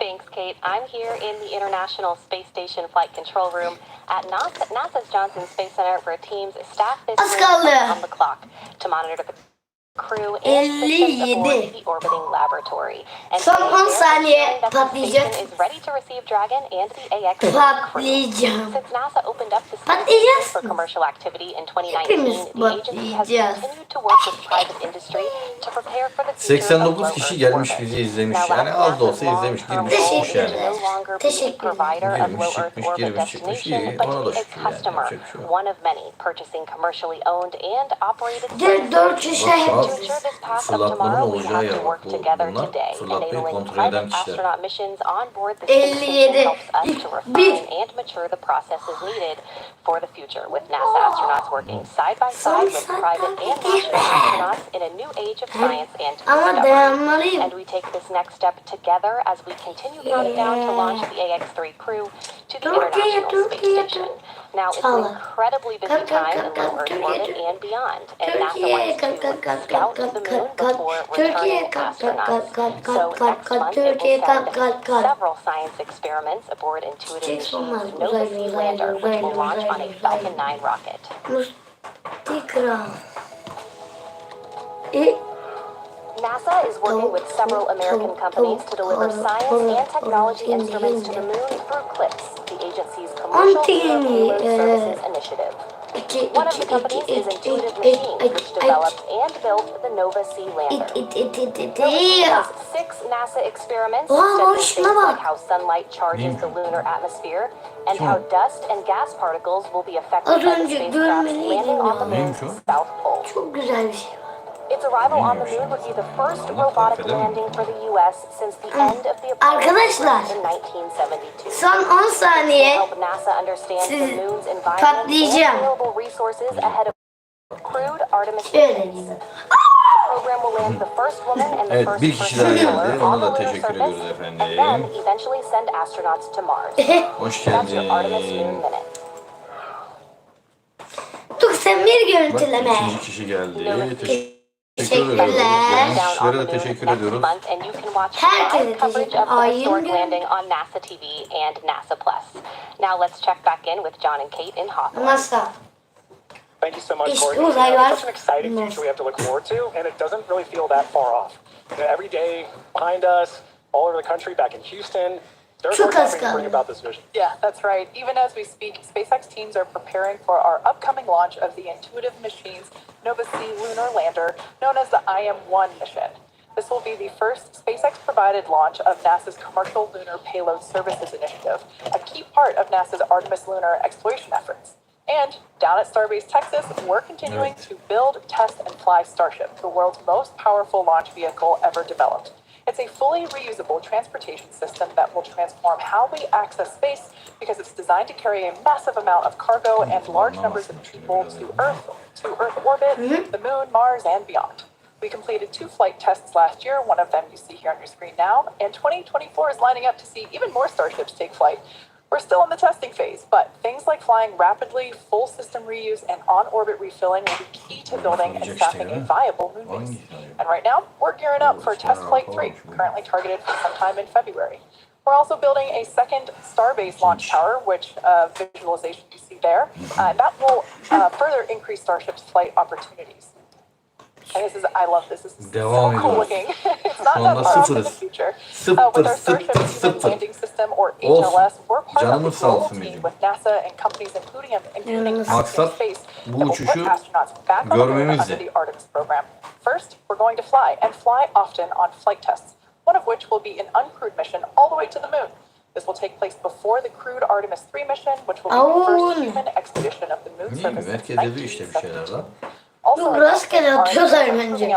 Arkası olmayan şeyler yazıyorlar. Like full moon life support, even the elevator that you see here that will take crew and cargo from the Starship hatch down to the lunar surface. It's literally a space elevator. That's awesome. İçerisi girerken The launch and landing capabilities that you just mentioned, another essential component of the Artemis program is a spacesuit that is capable of executing a wide array of mission objectives. The spacesuit really is a spaceship. It's just a little smaller and in human form.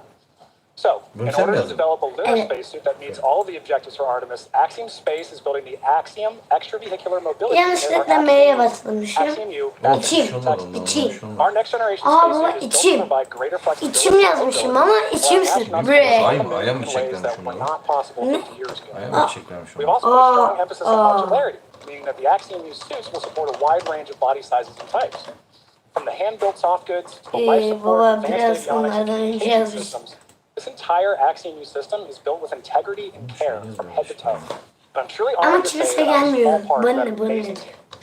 Leveraging years of human spaceflight experience and partnering with numerous industry leaders, Axiom Space is ensuring that the Axiom-U allows astronauts to succeed on Artemis and beyond. There's so much to look forward to with this groundswell of focus on the moon. It's just incredible that humans are finally going back to the moon, and the efforts of SpaceX and Axiom get to play a vital role in that. I know, I love that we get to be a part of this in our generation, right? Like, this is what commercialization of space looks like. It takes cooperation, it takes coordination, and a lot of dedication. And AX3 is a critical step in demonstrating those core components. Absolutely. Now, for those that have just recently joined, we are now about 51.5 minutes away from launch. The clock continues to count down to the launch of AX3. So let's share some of the highlights of the day that got us where we are now. Mola verelim diye. Son 51 dakika. Crew wrapped up their quarantine phase. Sonra uçacağız. Taking a flight from their quarantine facility at Kennedy Space Center. You can see them there on the helicopter as they think about their flight and pass over the Cape. And what I think is really cool about this is they get to see their vehicle from this perspective too as they come in, right? Yeah. And at this point, you know, they're going to touch down, they're thinking about their mission, and then they get to wave to their families. They get to see them in so long. They get to wave to them, have a goodbye. And at this point, this is where we really hand over to SpaceX to complete the rest of the day. Yeah, absolutely. Smiles. Everyone is excited, as they should be. So after they arrive and after they're handed over to the crew, they go through a series of events such as putting their suits on. Obviously, they take a ride up to, oh, here we can see there, this is the moment where they walked out of the Falcon support building. This is where our SpaceX suit-up room is located. And here do another wave. Really, this is the first opportunity that we've got to see the crew in their suits today. Got on those Teslas and drove up to the launch pad, which is about roughly a half mile away from where those doors are. I'm always curious what senin telefonundan beğensek, ondan sonra benim tabletten beğensek. Up to the launch pad, two Teslas. We have who's playing half there with some closeout team members that obviously help support them. We lovingly refer to them as the ninjas because we see them all around assisting the crew in things like getting into or ingress. Çok zenginler. Of launch day when they get to see their rocket up close, and man, just think about the fire that's going to come out at the bottom there, and just under Canlı yayındayız, Yağız Bey, canlı yayındayız. At this point you can see our commander and our pilot walking down, as well as Marcus and Alper to their Dragon capsule before they get in.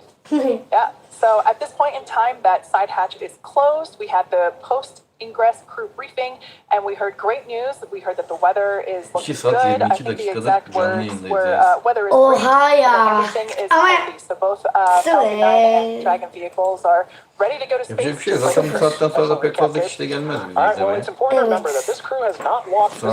Gece yarısı oldu çünkü. Ama saat 1 gibi ilerletelim mi? 1'e 10 varken şey olacak. Fırlatma gerçekleşir muhtemelen. Daha ilerletelim mi bu videoyu? İlerletme var.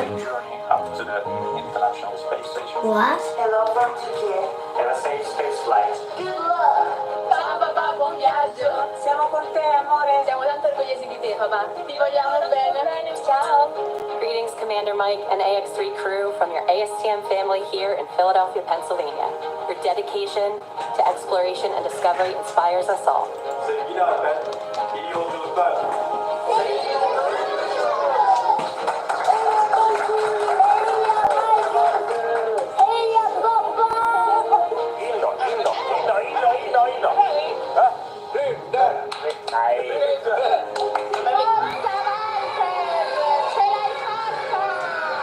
Enjoy every second of it. Make us dream. We're all coming with you. Yolun açık olsun Alper. Ed Astra. Acuérdate de saludarnos desde allá arriba, desde alguna de las ventanitas. Y nada, que estaremos esperándote con los brazos abiertos para cuando vuelvas. Un besito. Congratulations, Alper. We're excited for your opportunity to go into space. Yeah. Have a good and prosperous time there and get back to Earth safely. Bayrakları asmış iki bayrak ne alak? Hangisini seviyorsun anlayamadım hiç. O zaman oradaki bütün ülkelerin bayraklarını as.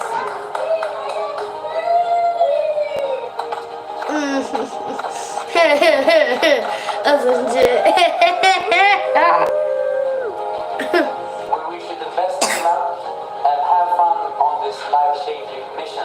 Hey, AX3 crew.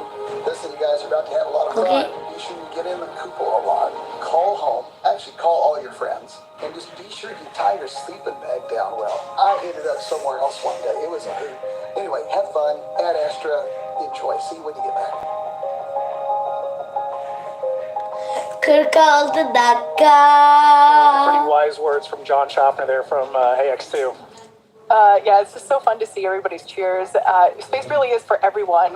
Giden kişilere çok teşekkürler. Gelen oldu mu? Yapıyor. Birkaç dakikalığına durduracağım yayını. Sonra tekrar devam edeceğiz. Tamam. Launch pad 39A.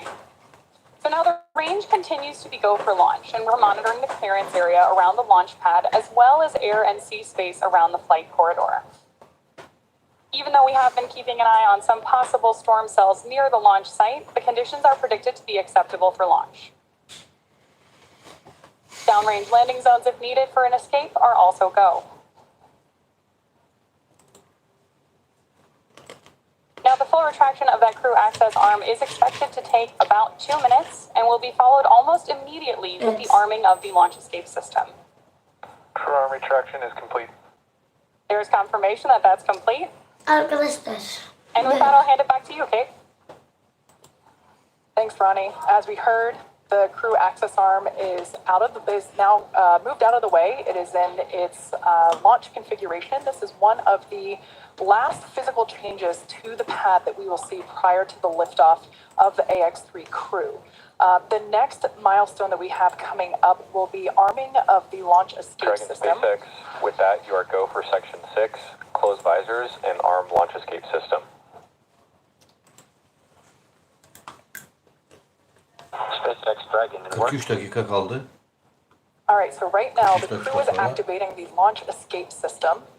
They're using the tablets there, the touch screen in front of them.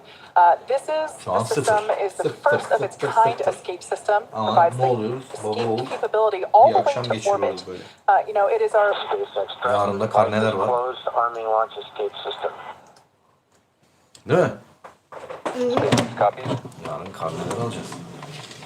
We take every measure possible to ensure the crew has options at all times, including an escape in the worst of scenarios. It is our most solemn duty to make sure the crew gets home to their families. And we're here now seeing like we said, the crew is activating the launch escape system. If engaged, it would utilize the Super Draco engines, which are basically extra powerful versions of the Draco engines that Draco uses while on orbit. So, generally speaking, we don't want to activate the Super Dracos, but they're there in case of necessary. The launch escape system arming is now underway. But let's talk a little bit about the control rooms that we are operating. The system is verified armed. Onlar daha profesyonel yayın yapıyorlar. Bizim gibi değiller yani. All right, there we heard the call out telling us that launch escape system is now activated. So here, this is our mission control center, and here just behind us, actually, at SpaceX headquarters in Hawthorne, California. We also have launch control at Firing Room 4 at Cape Canaveral. That team is responsible for monitoring Falcon 9 throughout the countdown and the launch. Whereas here, Mission Control is responsible for close monitoring of the crew and Dragon every step of the way as the spacecraft orbits the planet along its customized flight path. On console or on headset, as we say, are a number of key positions who are monitoring the health of the vehicle and the crew. Director, call sign MD, as you'll hear out on the nets. That person's responsible for success and is in charge of the room. You'll also hear a specific role dedicated to communicating to the AX3 crew. We've heard from this individual a couple of times already today. This is Jake Bendel today. This is the crew operations engineer, call sign core. 100. kişi kim olacak? 100. kişi benim diye yazsın. Tamam mı? Anlaştık mı? SpaceX team members will also rotate kişi yazsın. 24/7 coverage of crew and Dragon for the entire duration of the mission, all the way through splashdown. So fun fact, we also have a crew supporting the NASA Crew 7 team in an adjacent control room just next door to this one. So yeah, we have 24/7 coverage for all Dragons on that space station. That's awesome, Kate. And on that note, for Axiom Space, teams in Houston, as you can see there, coordinate mission support. Axiom Mission Control Center, or MCCA, as you can see on your screen. MCCA is an officially certified network of other control centers, like just mentioned, that support ISS from all over the world. From this secure facility, teams have live access to voice, video, data, all of that streaming from the ISS, and can work alongside their NASA counterparts to run on-orbit preparations and monitor every aspect of the mission in real time, 24/7, for the duration of the mission. And this room is led by what we call an axle, or axiom operations. And around the room, additional supporting flight control positions that are each responsible for different aspects of support. That includes things like research, communications, medical, integration and stowage, and timeline operations. This is a significant step in our journey to bu ne expand access alaka? to low Earth orbit, as it is only the Ne 12th ground segment partner for the ISS program. And through this facility, we're ne providing our alaka? customers and the global community a front row seat to what Yine we've mi? done on station. Türkleri şey olarak Yeah, as you can tell vurmayla by the şey names yapıyor. like core and axle, these are really vurması important yapıyor galiba roles, and arkadaşlar. everything else kind of flows around them as the center point in those leading those operations, whether it's on the Axiom side or the SpaceX side. So, as we await our T0 in just under 39 minutes from now, the ground operations teams are doing a series of systems Bu checks olayla to make Cumhuriyet'in sure bir alakası yok. Dragon and Falcon are Onu ready for launch. bir görelim. Let's take a look at what the ascent portion of today's mission İlk defa Cumhuriyet tarihinde ilk defa bir Türk astronot, Türk pilot uzaya çıkacak yani. Onun için Cumhuriyet tarihi için önemli bir Once we hit T-0, we'll launch Falcon 9 and Dragon liftoff from historic Launch Pad 39A, which you have a great view of right now, and begin to make their ascent. At about 43 seconds into flight, Falcon 9's engines will fall down to help us pass through the period of maximum dynamic pressure on the rocket. Saatlerce orada hareketsiz oturuyorsun yani. It's worth noting that once we hit max Q, the vehicle will be going supersonic, faster than the speed of sound. Once we are through the period of maximum dynamic pressure, we can throttle up our Merlin engines again. From there, at about 2.5 minutes into flight, we have a series of discrete events that happened in rapid succession. First is MECO, or main engine cutoff. This is where all 9 Merlin engines shut off in preparation for stage separation. Stage separation is where the first stage detaches from the second stage, with the first stage making its way back to Earth for landing, as the second stage continues on its journey with the third event. That second engine start 1, or SES1, where the Merlin vacuum engine on board stage 2, Venting from the vehicle in 30 seconds. where the engine on stage 2 lights up and propels the second stage, along with our AX3 crew and Dragon into orbit. As stage 2 heads towards its targeted drop-off orbit, stage 1 will execute 3 burns in order to make its way back to Earth. Söyleyeyim mi? Back burn, where 3 Oradakileri. Merlin 1D engines will reignite and Davut shut down. dayım, Muhammed dayım, Duru ablam, Davut dayı. Onu zaten demiştim şöyle. Davut dayım, Muhammed dayım, Duru ablam, Neç abim. Second burn or entry burn helps to slow the stage down Bir de for that entry Serdar back amcam. into the Earth's Bitti. atmosphere. Bunlar At about 90 benim seconds after aileden launching gelen. into orbit, Falcon 9 will land back on Earth. The landing burn will bring the vehicle speed down rapidly in order to land back on land. 36 about 8 minutes into the Kaç kaldı? 36 dakika. dakika kaldı. Pardon dakika. The second stage will 3 saattir buradayız artık fırlatsınlar değil mi? Bir, iki, üç. Once this happens, Beni we'll wait for fırlattılar confirmation mesela. of a good orbital insertion. Then, Dragon will begin preparations to separate from the second stage. About 3 minutes after the second stage reaches orbit, we should have a great view of Dragon with its 4-person crew drifting away from stage 2. Once Dragon is a short distance away, it will begin checking out its Draco maneuvering thrusters to make sure Dragon continues to increase separation distance from the second stage. The nose cone deploy sequence will initiate just before T plus 12 minutes and then finish around T Kimsin plus diyeceksin? 15 Adını yaz. Hoş geldiniz. Adını yazar mısın? 100. kişisinde. at the International Space Station. Adını yazar mısın şuraya? Missions are important for safely flying astronauts so they can conduct scientific research and Şuraya other adını activities yazar in mısın? space, but also because they are laying Mesaj the foundation for the yerine future where 100. more people from more countries all around the world will have an opportunity to travel to space, whether it's low Earth orbit, the moon, Mars, or Ne beyond. ismini yazmış? In the history of human spaceflight, less than 700 people have ever been to orbit. İsmini yazar SpaceX mısın? is to Öğrenelim help yüzünü. create a future where not just hundreds of people, but thousands, 100.000 kişi ultimately mi? millions of people can travel off Earth to live and work in space and on Kurtulmak other için planets. demek Last year, we ayarları flew değişti. 6 Dragon missions. This year, we could launch up to 8 Tamam, missions, 100.000 including 5 or 6 human spaceflight missions, and that's only going Load has started. All right, right now we just heard the call that Falcon 9 has begun loading its propellants, liquid oxygen, and RP-1 rocket-grade kerosene. Baba. As I was saying, hangisi this year benim that can abim? include 5 or 6 human spaceflight missions, Belki and iki that's only farklı going to hesaptan increase girmiş in the olabilir. future. Thus far, we've only Miraç abi, iki farklı hesaptan mı girdin? which is what you see on your screen now. However, to support Çünkü bir yerde Miraç Avcı, bir yerde Miraç Avcı diyor. Yoksa başka birisi Telefonu seni değiştirmiş olabilir. Evet. O da muhtemelen. We're on our way to having 2 launch pads capable of supporting human spaceflight missions, meaning we'll have more opportunities Son 10 to fly saniye people on Dragon to orbit. heyecanlanıyoruz. If you're Geri interested sayacağız. in helping us advance the future of human spaceflight and potentially fly Yok, on aynı a demiş, future tamam. Dragon İsim farklı mission, çıkıyor. check out spacex.com/human-spaceflight to learn more. Bence orada mail adresleri farklı. Başka bir maille ilgili mi? Ondan için.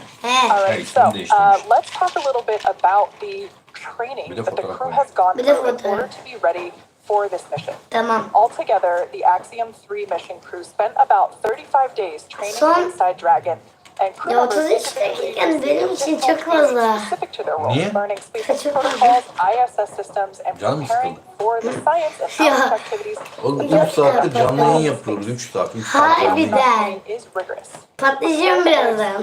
For their mission, our teams here at SpaceX Uçun yoksa ben uçacağım. Sizden önce uzaya giden ilk kişi olacağım. Türkiye'den ilk kişi olacağım. Bu anı ölümsüzleştiriyoruz işte. Kendim uçacağım şu anda. Yıllar sonra çocuklarına belki torunlarına anlatacaksın. Türkiye'nin ilk astronotu uzaya ilk çıkarken o anları ben canlı olarak izledim. YouTube'dan hatta canlı yayın açtım diyebileceksin yani. Let's take a further look at this crew in action. Exactly. The crew spent extensive amounts of training time in historic Building 9 at the Johnson Space Center, learning from certified instructors on all critical systems necessary to ensure a successful stay aboard the orbiting laboratory. The team even prepared for unlikely emergencies like keşke ileri alabilseydik. aid in a microgravity environment. Additionally, they learned how to prepare food, canlıdır. selections for their meals, Geri alabilirsin. as well as how to, as learning other mission control positions and how mission control operates to better ensure that mission success during their flight. They also had a chance to familiarize themselves with the İleri and able to alsaydık da document their trip, tam their research, uçtuğu and help them sırada. connect with those back on Earth during their outreach events. Ondan sonra fırlatacağız roketi. JAXA also played a critical role. Buradan kaldıracağız roketi. Each module on orbit has its own nuances, so gaining insight into the specialties of their racks and modules is necessary, especially for this mission. Göreceğiz. Extensive training on station navigation, on authorization, emergency response, and the repetition of walking through processes and procedures all help the crew maximize every second that they have during their flight. Simulating science research, operations, and even discussing how to sleep in space are all necessary lessons on the path to mission readiness. Ona da şükür. Now, the National Outdoor Leadership School, or NOLS, provides a very unique Earth-based experience for many astronauts before they fly. This is really a bonding experience for the crew. It can't be overstated how much teamwork factors into every aspect of their flight together, and this training in particular aims to thoroughly establish that. They also focus on survival skills, resilience, leadership, equally as important as followership, and overall teamwork to ensure they really are more than just passengers on the same rocket. The camping and outdoor adventure provides a solid foundation for the team to build on throughout their training. Knowles was definitely a highlight of this crew's preparation and training, and you can hear it in their voices and see it on their faces when they talk about their bond with each other. Now, you can't truly experience flying into space until you fly into space. But some really unique tools have been developed to provide the closest experience possible. An altitude chamber can challenge the body with oxygen deprivation in a control-safe manner, while human-sized helium load has started. Human-sized centrifuges send the crew members for a spin to simulate the G-forces that they'll experience on launch and re-entry. It can be a bit nauseating, but it does help the crew know exactly what to expect on launch day. Now, at the end of it all, a mission patch is celebrated and it is hung in a tradition since the earliest days of spaceflight. So fittingly, as AX3 heads to the International Space Station, the crew had the chance to be present for the patch hanging ceremony of their mission patch in Building 9 on that module at Johnson Space Center. Saat 12:30. But moments of levity and celebration like this help everyone pause and reflect on the incredible accomplishments being achieved every day. No matter how many patches join a canvas like this one, each one is incredibly special because of the people who make it possible. The crew and those here on Earth supporting each mission. So now for more on each crew member's portfolio, we're going to send you out to the Kennedy Space Center with Sonia Gavankar-McKay, the Axiom Space Director of Digital Strategy, who is joined by Axiom's Chief Scientist, Dr. Lucy Lowe. Building on the success from AX1 and 2, now 3 has over 30 experiments, and some of them returning customers. Lucy, good to have you back. This is one of my favorite parts of the pre-launch broadcast because we get to talk about all the science that's happening. There's so much happening. It's over 350 hours of research, which is great. But do we think like this is going to help us here on Earth? Really? Absolutely. So everything we're doing has huge benefits, not only for spaceflight and advancing exploration goals for humanity, but a lot of the research they're doing is really based on benefiting humans down here on Earth, whether it's healthcare, different kinds of technology applications. Everything they're doing has really tangible benefits to Bütün hesaplarımın abonesini toplasaydım each of the country's portfolios, how would you do 100 bin plaketi alacaktım. They are doing some fantastic technical applications. O kadar abonemin vardı. And they are doing some really advanced biomedical research as well with some of their companies that they're working with. Excellent. Turkey, it's all about bringing all of Turkey together. Exactly. Turkey has a truly national portfolio. They have everyone across the country getting involved, from researchers at universities all the way down to school children. ESA and Sweden, what's their portfolio like? ESA has a very strong focus on research for advancing technologies for exploration. They have lots and lots of really cool technology demonstrations that are going to help human exploration in space. And tech demos as well. Do you as chief scientist, is that tech a different thing, or is it then research, or all part of the same wonderful pot? They're very much part of the same pot. So all the technology demonstrations that take place are built on a lot of research, and they often feed into future research that will take place to keep crew safe or to benefit human health here on Earth. Okay, so let's dig in a little bit deeper, starting with Italy. They have the ISOC services for the ISS. Tell me a little bit more. Yes, so this is a project from the Italian Air Force, which is the Italian Space Operations Center, where they've developed some software that's actually going to be analyzing debris in space. It's a huge problem. We need to know where stuff is going and stuff is flying so that we can make sure that the space station is out of the way of those kinds of impacts. So that software is also going to be doing some space weather forecasting to help keep crews in future. Yes. Looking at different kinds of space weather from solar flares, for example, that can actually release damaging radiation that can not only damage human cells, but can also damage the electronics. Oh my god! Canlı yayınımız Makes kesildi. sense. Beta amyloid aggregation updated. Yes. This is investigate that, then we can gain insights into Alzheimer's disease and how this terrible neurodegenerative disease can form, or potentially how we can even treat it. And you talked about that weather forecasting, which is part of radiation. That's a big part. So briefly tell me about the radiation research. Exactly. So they have got some light ion detector hardware that they have built that is going to be analyzing the radiation risk from this kind of space weather. Gerçek bir yayın. Companies that have got some Gerçek advanced canlı bir materials that yayın. they've developed that is designed to shield from some of this radiation. Okay, let's talk about the country of Turkey's research portfolio, the Turkish Space Agency. Soruyu merak ediyor, soruyor. Biz de onu yanıtlayacağız. Gerçek olduğunu söyleyeceğiz yani. Ama gitti galiba. With AI technology? Yes, so gerçek arkadaşım, gerçek.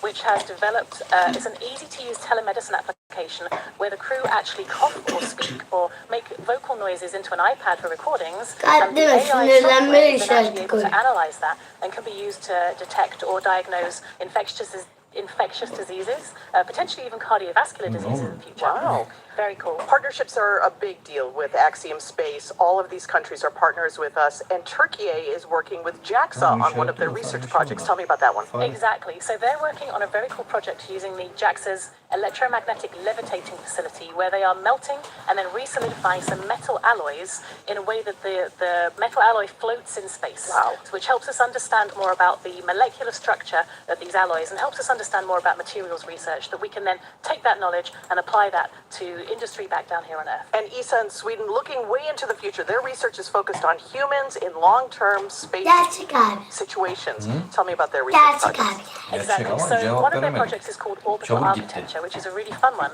They're investigating what the effect of the very busy and crowded environment of the International Space Station is, not only on crew cognitive function, but also on the crew's stress responses and also their neural responses. So yes, as you can see, that the ISS is very, very busy. We were talking about that. It seems very crowded. It's very crowded. So this investigation is going to be understanding in different parts of the space station. For example, if you look out the window, if your stress response goes down, do you then perform better in space? And how can we then apply those technologies not only for future spaceflight, but also for engineering and building design back down here on Earth? There's also a great one on Simon. Now, my question is, Simon, is it more like HAL or TARS? So it's a bit more like TARS. Okay, good. Because I'm a big fan of The Martian. But yeah, so Simon is the crew interactive mobile companion. Here he is flying through space. So this is an AI-guided tool that is free flying on station that can help crew with tasks while they're up there. So it's actually going to be helping Marcus do a physical sciences investigation for ESA while he's up on station. Awesome. Thank you so much, Lucy. And I look forward to hearing about the post-experience and post-mission research findings. Thank you so much. Always fascinating. Back to you all at Hawthorne. John, how's it going out there? It's going great, Sonia. Thank you very much for that. You know, hearing all that different research really kind of cements how important and unique each mission is, right? Each mission has its own suite of research. It has its own crew that makes up that mission.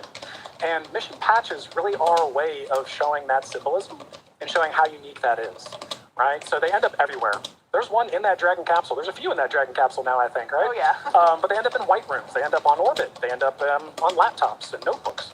It's a very big deal for crew to be central in helping design this patch because it's such a lasting mark of their dedication and hard work.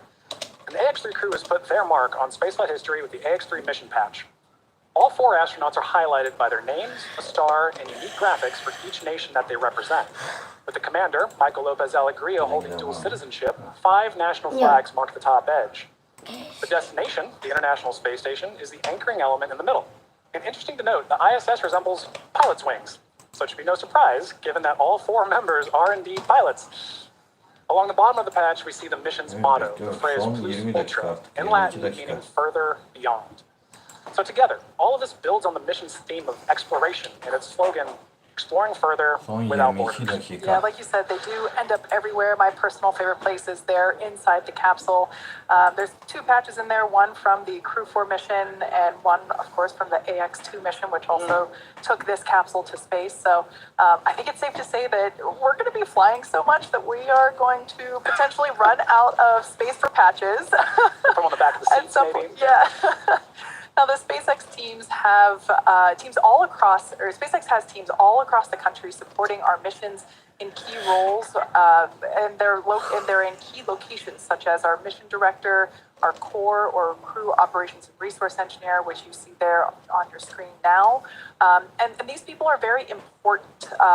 We keep talking about the countdown, and this launch countdown is the framework that syncs all of these teams up together. It's incredibly important. Yeah, you're absolutely right. We've heard a lot of that today, right? As we're carrying these loops or nets, right, of all these flight controllers talking, that's because communication is key. The entire mission, from launch, on orbit, all the way back down to splashdown, is a tightly choreographed dance with all of those parties, and that's where communication comes in. For sure.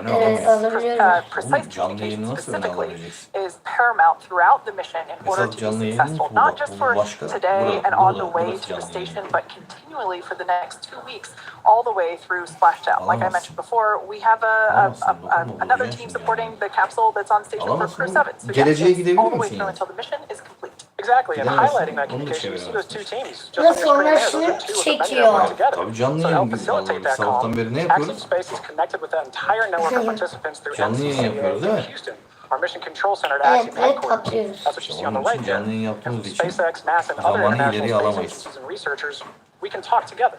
So there are teams monitoring and participating in this mission around the world, including mission controllers in Japan and across Europe.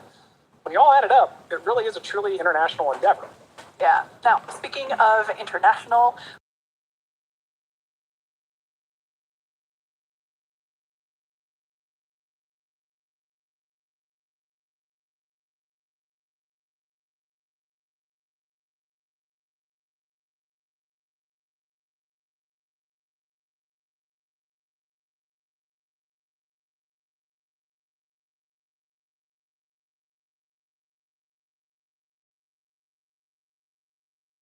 receive Dragon Saturday morning. Now, once the AX3 crew arrives at the station, there will officially be 7 nations aboard the station. They will be greeted by the Expedition 70 crew, NASA astronauts Andy Mogensen, Jasmine McBelly, and Laurel O'Hara, Roscosmos cosmonauts Konstantin Borisov, Oleg Kononenko, and Nikolai Chub, and JAXA astronaut Satoshi Furukawa. And once Dragon is fully docked to the station, the team here in Houston will assist the Axiom Space and Space Station astronauts with leak checks as they work to open hatches on both the Dragon side and inside the station's pressurized mating adapter. We expect hatch opening to take place approximately 2 hours after docking. Flight directors Diane Daly and Diana Trujillo are on console now, leading flight controllers for launch, and flight director Judd Freeling will lead teams for docking on Saturday. Mission control in Houston is go for launch. Now with that, let's connect with Sonia at Kennedy Space Center. Ne diyorsun abla? Bak dumanlar çıkmaya başladı. Motorları ısıtıyorlar. Baca tütüyor. Ne bacası yok? Bacalar tütüyor bacalar. Baba ne bacası? Roketle ne baca? Roketleri ısıtıyorlar herhalde. Motorları ısıtıyorlar. Robotu motoru mu patlatacaklar? Bak oğlum muhtemelen ısıtıyorlar hani belki de. Isınsın diye çünkü birden roket fırlayacak ya. Evet. Onun için soğukken çabuk fırlamıyor herhalde. Tam net ben de bilmiyorum ama.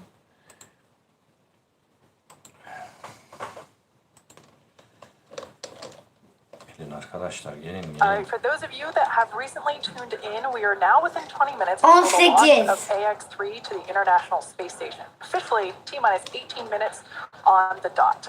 We've had a pretty clean countdown so far today. As I mentioned before, this launch countdown is the framework that syncs everybody together. We have teams in Houston, here at SpaceX headquarters in Hawthorne, California, of course at the Cape itself, firing room 4, and everything is proceeding nominally.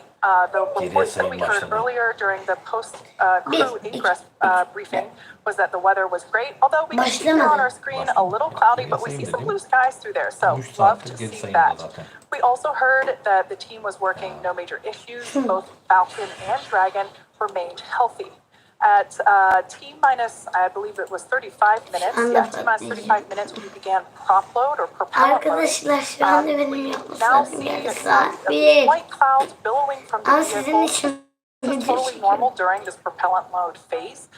We are currently loading our super chilled, also known as densified liquid oxygen onto the vehicle, as well as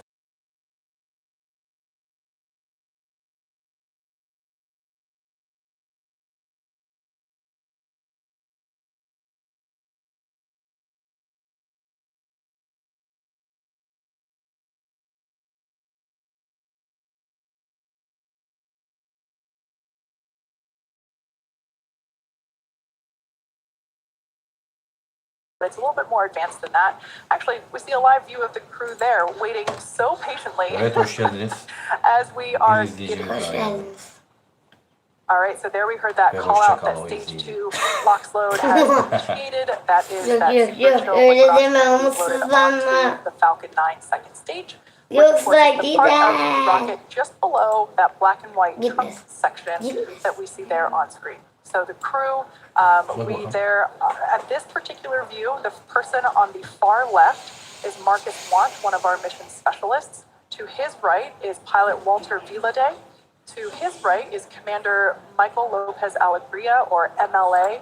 And on the very far right, mission specialist Alper Gezeravcı.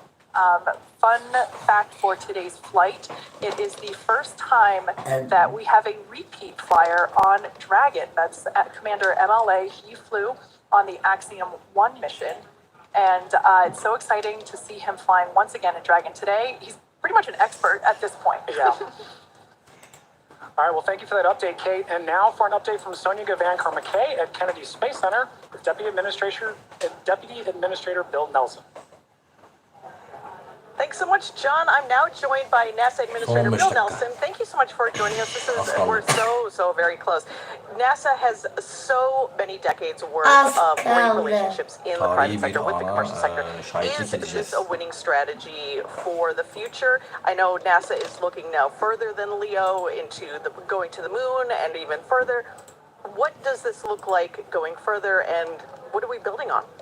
It's the new era of the golden age of space adventurism. We go back to the moon, for example, not only with our commercial partners, and the 2 landers will be built by commercial companies, but we also go back to the moon with our international partners. And that's quite a difference 15 dakika sonra arkadaşlar fırlatmayı ne yapıyorduk? 14. Oy çok geçmişte kalmışım yani. Geçmişlerde kalmış.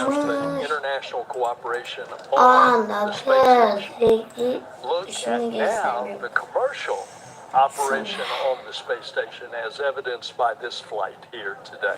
This moment really is that culmination of that international partnership, private, commercial, all of these things building on each other. How important is this for NASA to develop these commercial partnerships and across various fields? I mean, Axiom Space, of course, building the Axiom Station. We're working on the suits that'll be worn on the moon by the Artemis crew. How important are these partnerships for NASA? Well, it's essential. We want to get out of low Earth orbit. We want to go and explore the cosmos. Evet, 0 kişiye kavuştuk. Teşekkürler. 0. kişiye teşekkür ediyorum. 0. kişiyi alkışlıyoruz. Harika bir izleme gerçekleştirdi. Yayınımızın başından sonuna kadar 0. kişi harika bir izleme gerçekleştirdi. Evet. Süperdi. Süperdi. Bu yüzden alkışlıyoruz. 0 alkışlıyoruz. 0 alkışlıyoruz arkadaşlar. 0. izleyici mükemmel bir performans sağladı. Şey yaptı. Gösterdi yani. So you're seeing the Axiom Station as an expansion of the area that is available to do this work, and this dynamic shift between NASA and organizations like Axiom Space really offers something new to the landscape. This really is the next golden age, isn't it?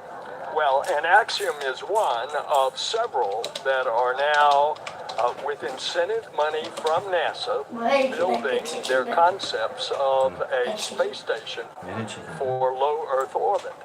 And I am certainly hopeful that they are going to be successful, and that increasingly as they do research in space, they're finding out that there's a business case in order that they can actually have a profitable business.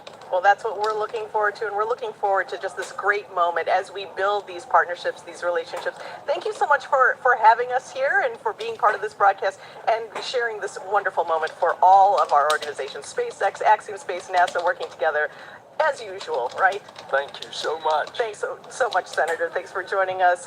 Go AX3. Go AX3, that's right. As we charge towards terminal countdown to launch, Michael Lopez Alegria, today's commander, has a special message for his crew. Let's take a look. Man, I am excited. We are getting very close. As we get to these last few minutes, I want to make sure I take a second to thank the training teams that got us here to prepare this very professional team of astronauts to go to the International Space Station on this very historic mission. First, the NASA teams, both at Johnson Space Center in Houston and at Marshall and Huntsville, Alabama. Then to our international partners, the European Astronaut Center in Cologne, Germany, and Scuba near Tokyo in Japan. And the Axiom team, whose help really was important when it got down to training for all the payloads that we'll be doing, over 30 experiments, as I think you've heard. So we're excited, very thankful to all those guys, but last but not least, to the folks in whose very capable hands we find ourselves right now, that's SpaceX. Thanks to everybody. Without you, we couldn't have been here. Now let's go do it.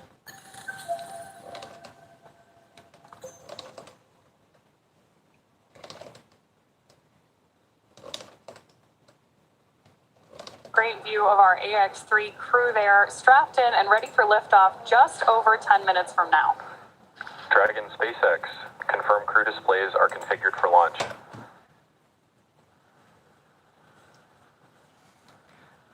SpaceX Dragon, the displays are so configured, and do you mind if I say a few words here, Jake? MLA, I do not mind at all. You've got the floor. 444. So first I want to thank our dakikaya partners who had the vision and the conviction to help Axiom open access to humans to low Earth orbit, and they are the Italian Air Force and its various ministries of its government, the space.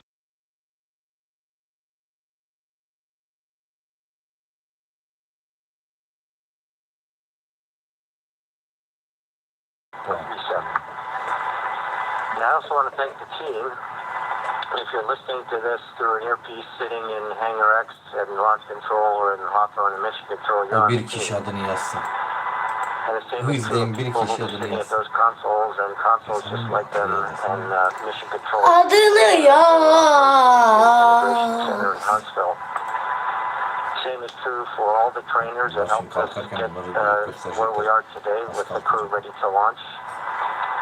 And of course the engineers, technicians, managers, and executives who over decades designed, assembled, and are now operating the most complex vehicle in the world that we have the privilege to build.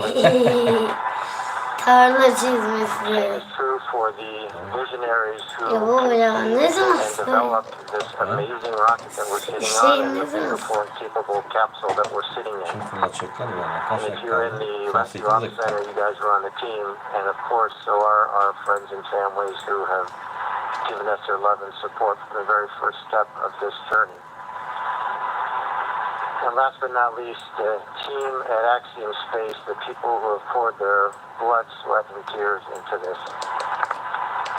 To the four of us that are lucky enough to man the good ship Freedom at this point, are humbled to be on the team. We're grateful to our teammates, and we are go for launch. Plus ultra. Bit of the super chilled liquid oxygen through the engines, through those turbo pumps to help bring the temperature down of that hardware. This helps us to reduce any chance of thermal shock whenever the full flow of that super chilled liquid oxygen flows into the engines. Evet, maalesef öyle. 12.000 aboneye çok az izleyici. Genelde çocuk izleyici olduğu için öyle oluyor. Box load continues for Biraz Falcon şeyler 9. sana. Bekle bakalım. We're Son 15 dakika, kaç dakika oldu? Son 6 dakika. So good call-outs there that we have completed loading RP1, which is a highly refined type of kerosene on board stage 1 of Falcon 9. You've got that great view on your screen. Biz de sabırla As we bekliyoruz. mentioned earlier, Falcon 9 is an RP1 and liquid oxygen fueled vehicle, so LOX fueling continues on the vehicle on both the first and second stage.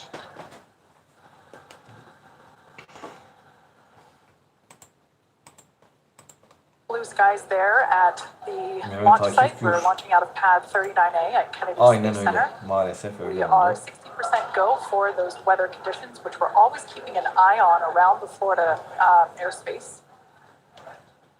Next event that we have coming up is the terminal count for Dragon. This involves a couple of things, but primarily just means that Dragon will be transitioning to internal power. Great view there of the Dragon capsule as well as the Dragon trunk, which is the unpressurized section just below the pressurized section, which of course is where we have the crew sitting. Propellant remains underway. We are completely loaded with all of our RP1, that rocket grade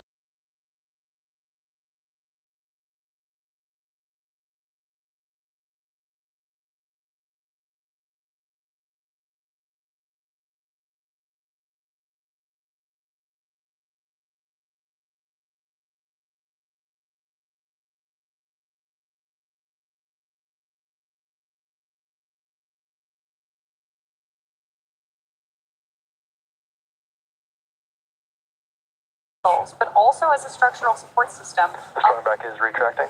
Up until it begins to retract, which we just heard the call out for here. That's the mechanism we use both to move the rocket out to the launch side and pull it into its vertical orientation ahead of launch. Now we'll keep an eye on it as it retracts slightly here on your screen. Hala oradaysan. We'll be able to see those clamp arms begin to Hala open. oradaysa helal olsun. And there they are now. And then that strong back will retract a couple degrees away. Bak. Başladılar ateşlemeye. It will retract even further upon ignition of the engines to clear the way for Falcon 9. 3 dakika sonra fırlatma gerçekleşecek. Geri sayım başlayacak. Bakalım. As I mentioned before, RP1 is completely loaded onto the vehicle. We're still loading liquid oxygen onto the first and second stage. And obviously some happy cheers as the crowd is growing outside of Mission Control Hawthorne, as you see there on your screen. It's always awesome to have an astronaut launch, but especially one during the day.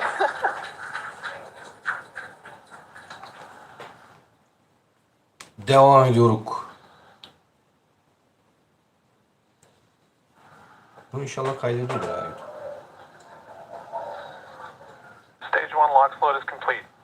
With that confirmation, we know that stage 1 is fully loaded. Team is thrilled to hear that news behind me.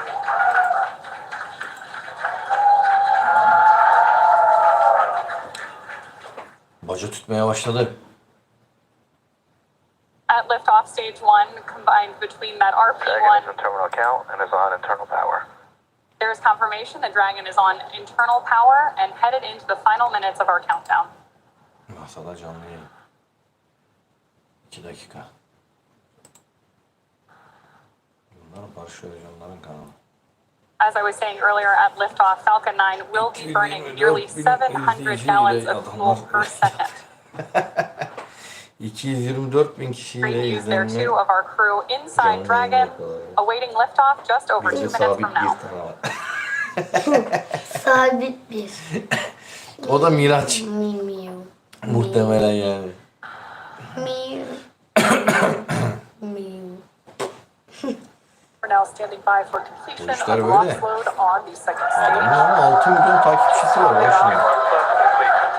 6,5 milyon takipçisi var adamın. And more Abonesi var. cheers from our crowd 6,5 here milyon. at Hawthorne, California. Şeyden daha çok.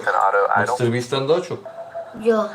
Mr. Beast'in kaç? 10 milyon yani. 11 milyondan daha fazla. Wow, great view of 100 39A on milyondan your da screen right there as we Bayağı head toward fazla. launch. Allah Allah. 1000 Son bir milyon. dakika. 1000 milyondan da. Roket arasında başladı. Baba. Hı. Adamın 1 milyon Son bir dakikaya giriyoruz ha. Adamın 1 milyon plaketi, bir de 5 tane de 100 milyon plaketi var. Adamın. Sen ne diyorsun?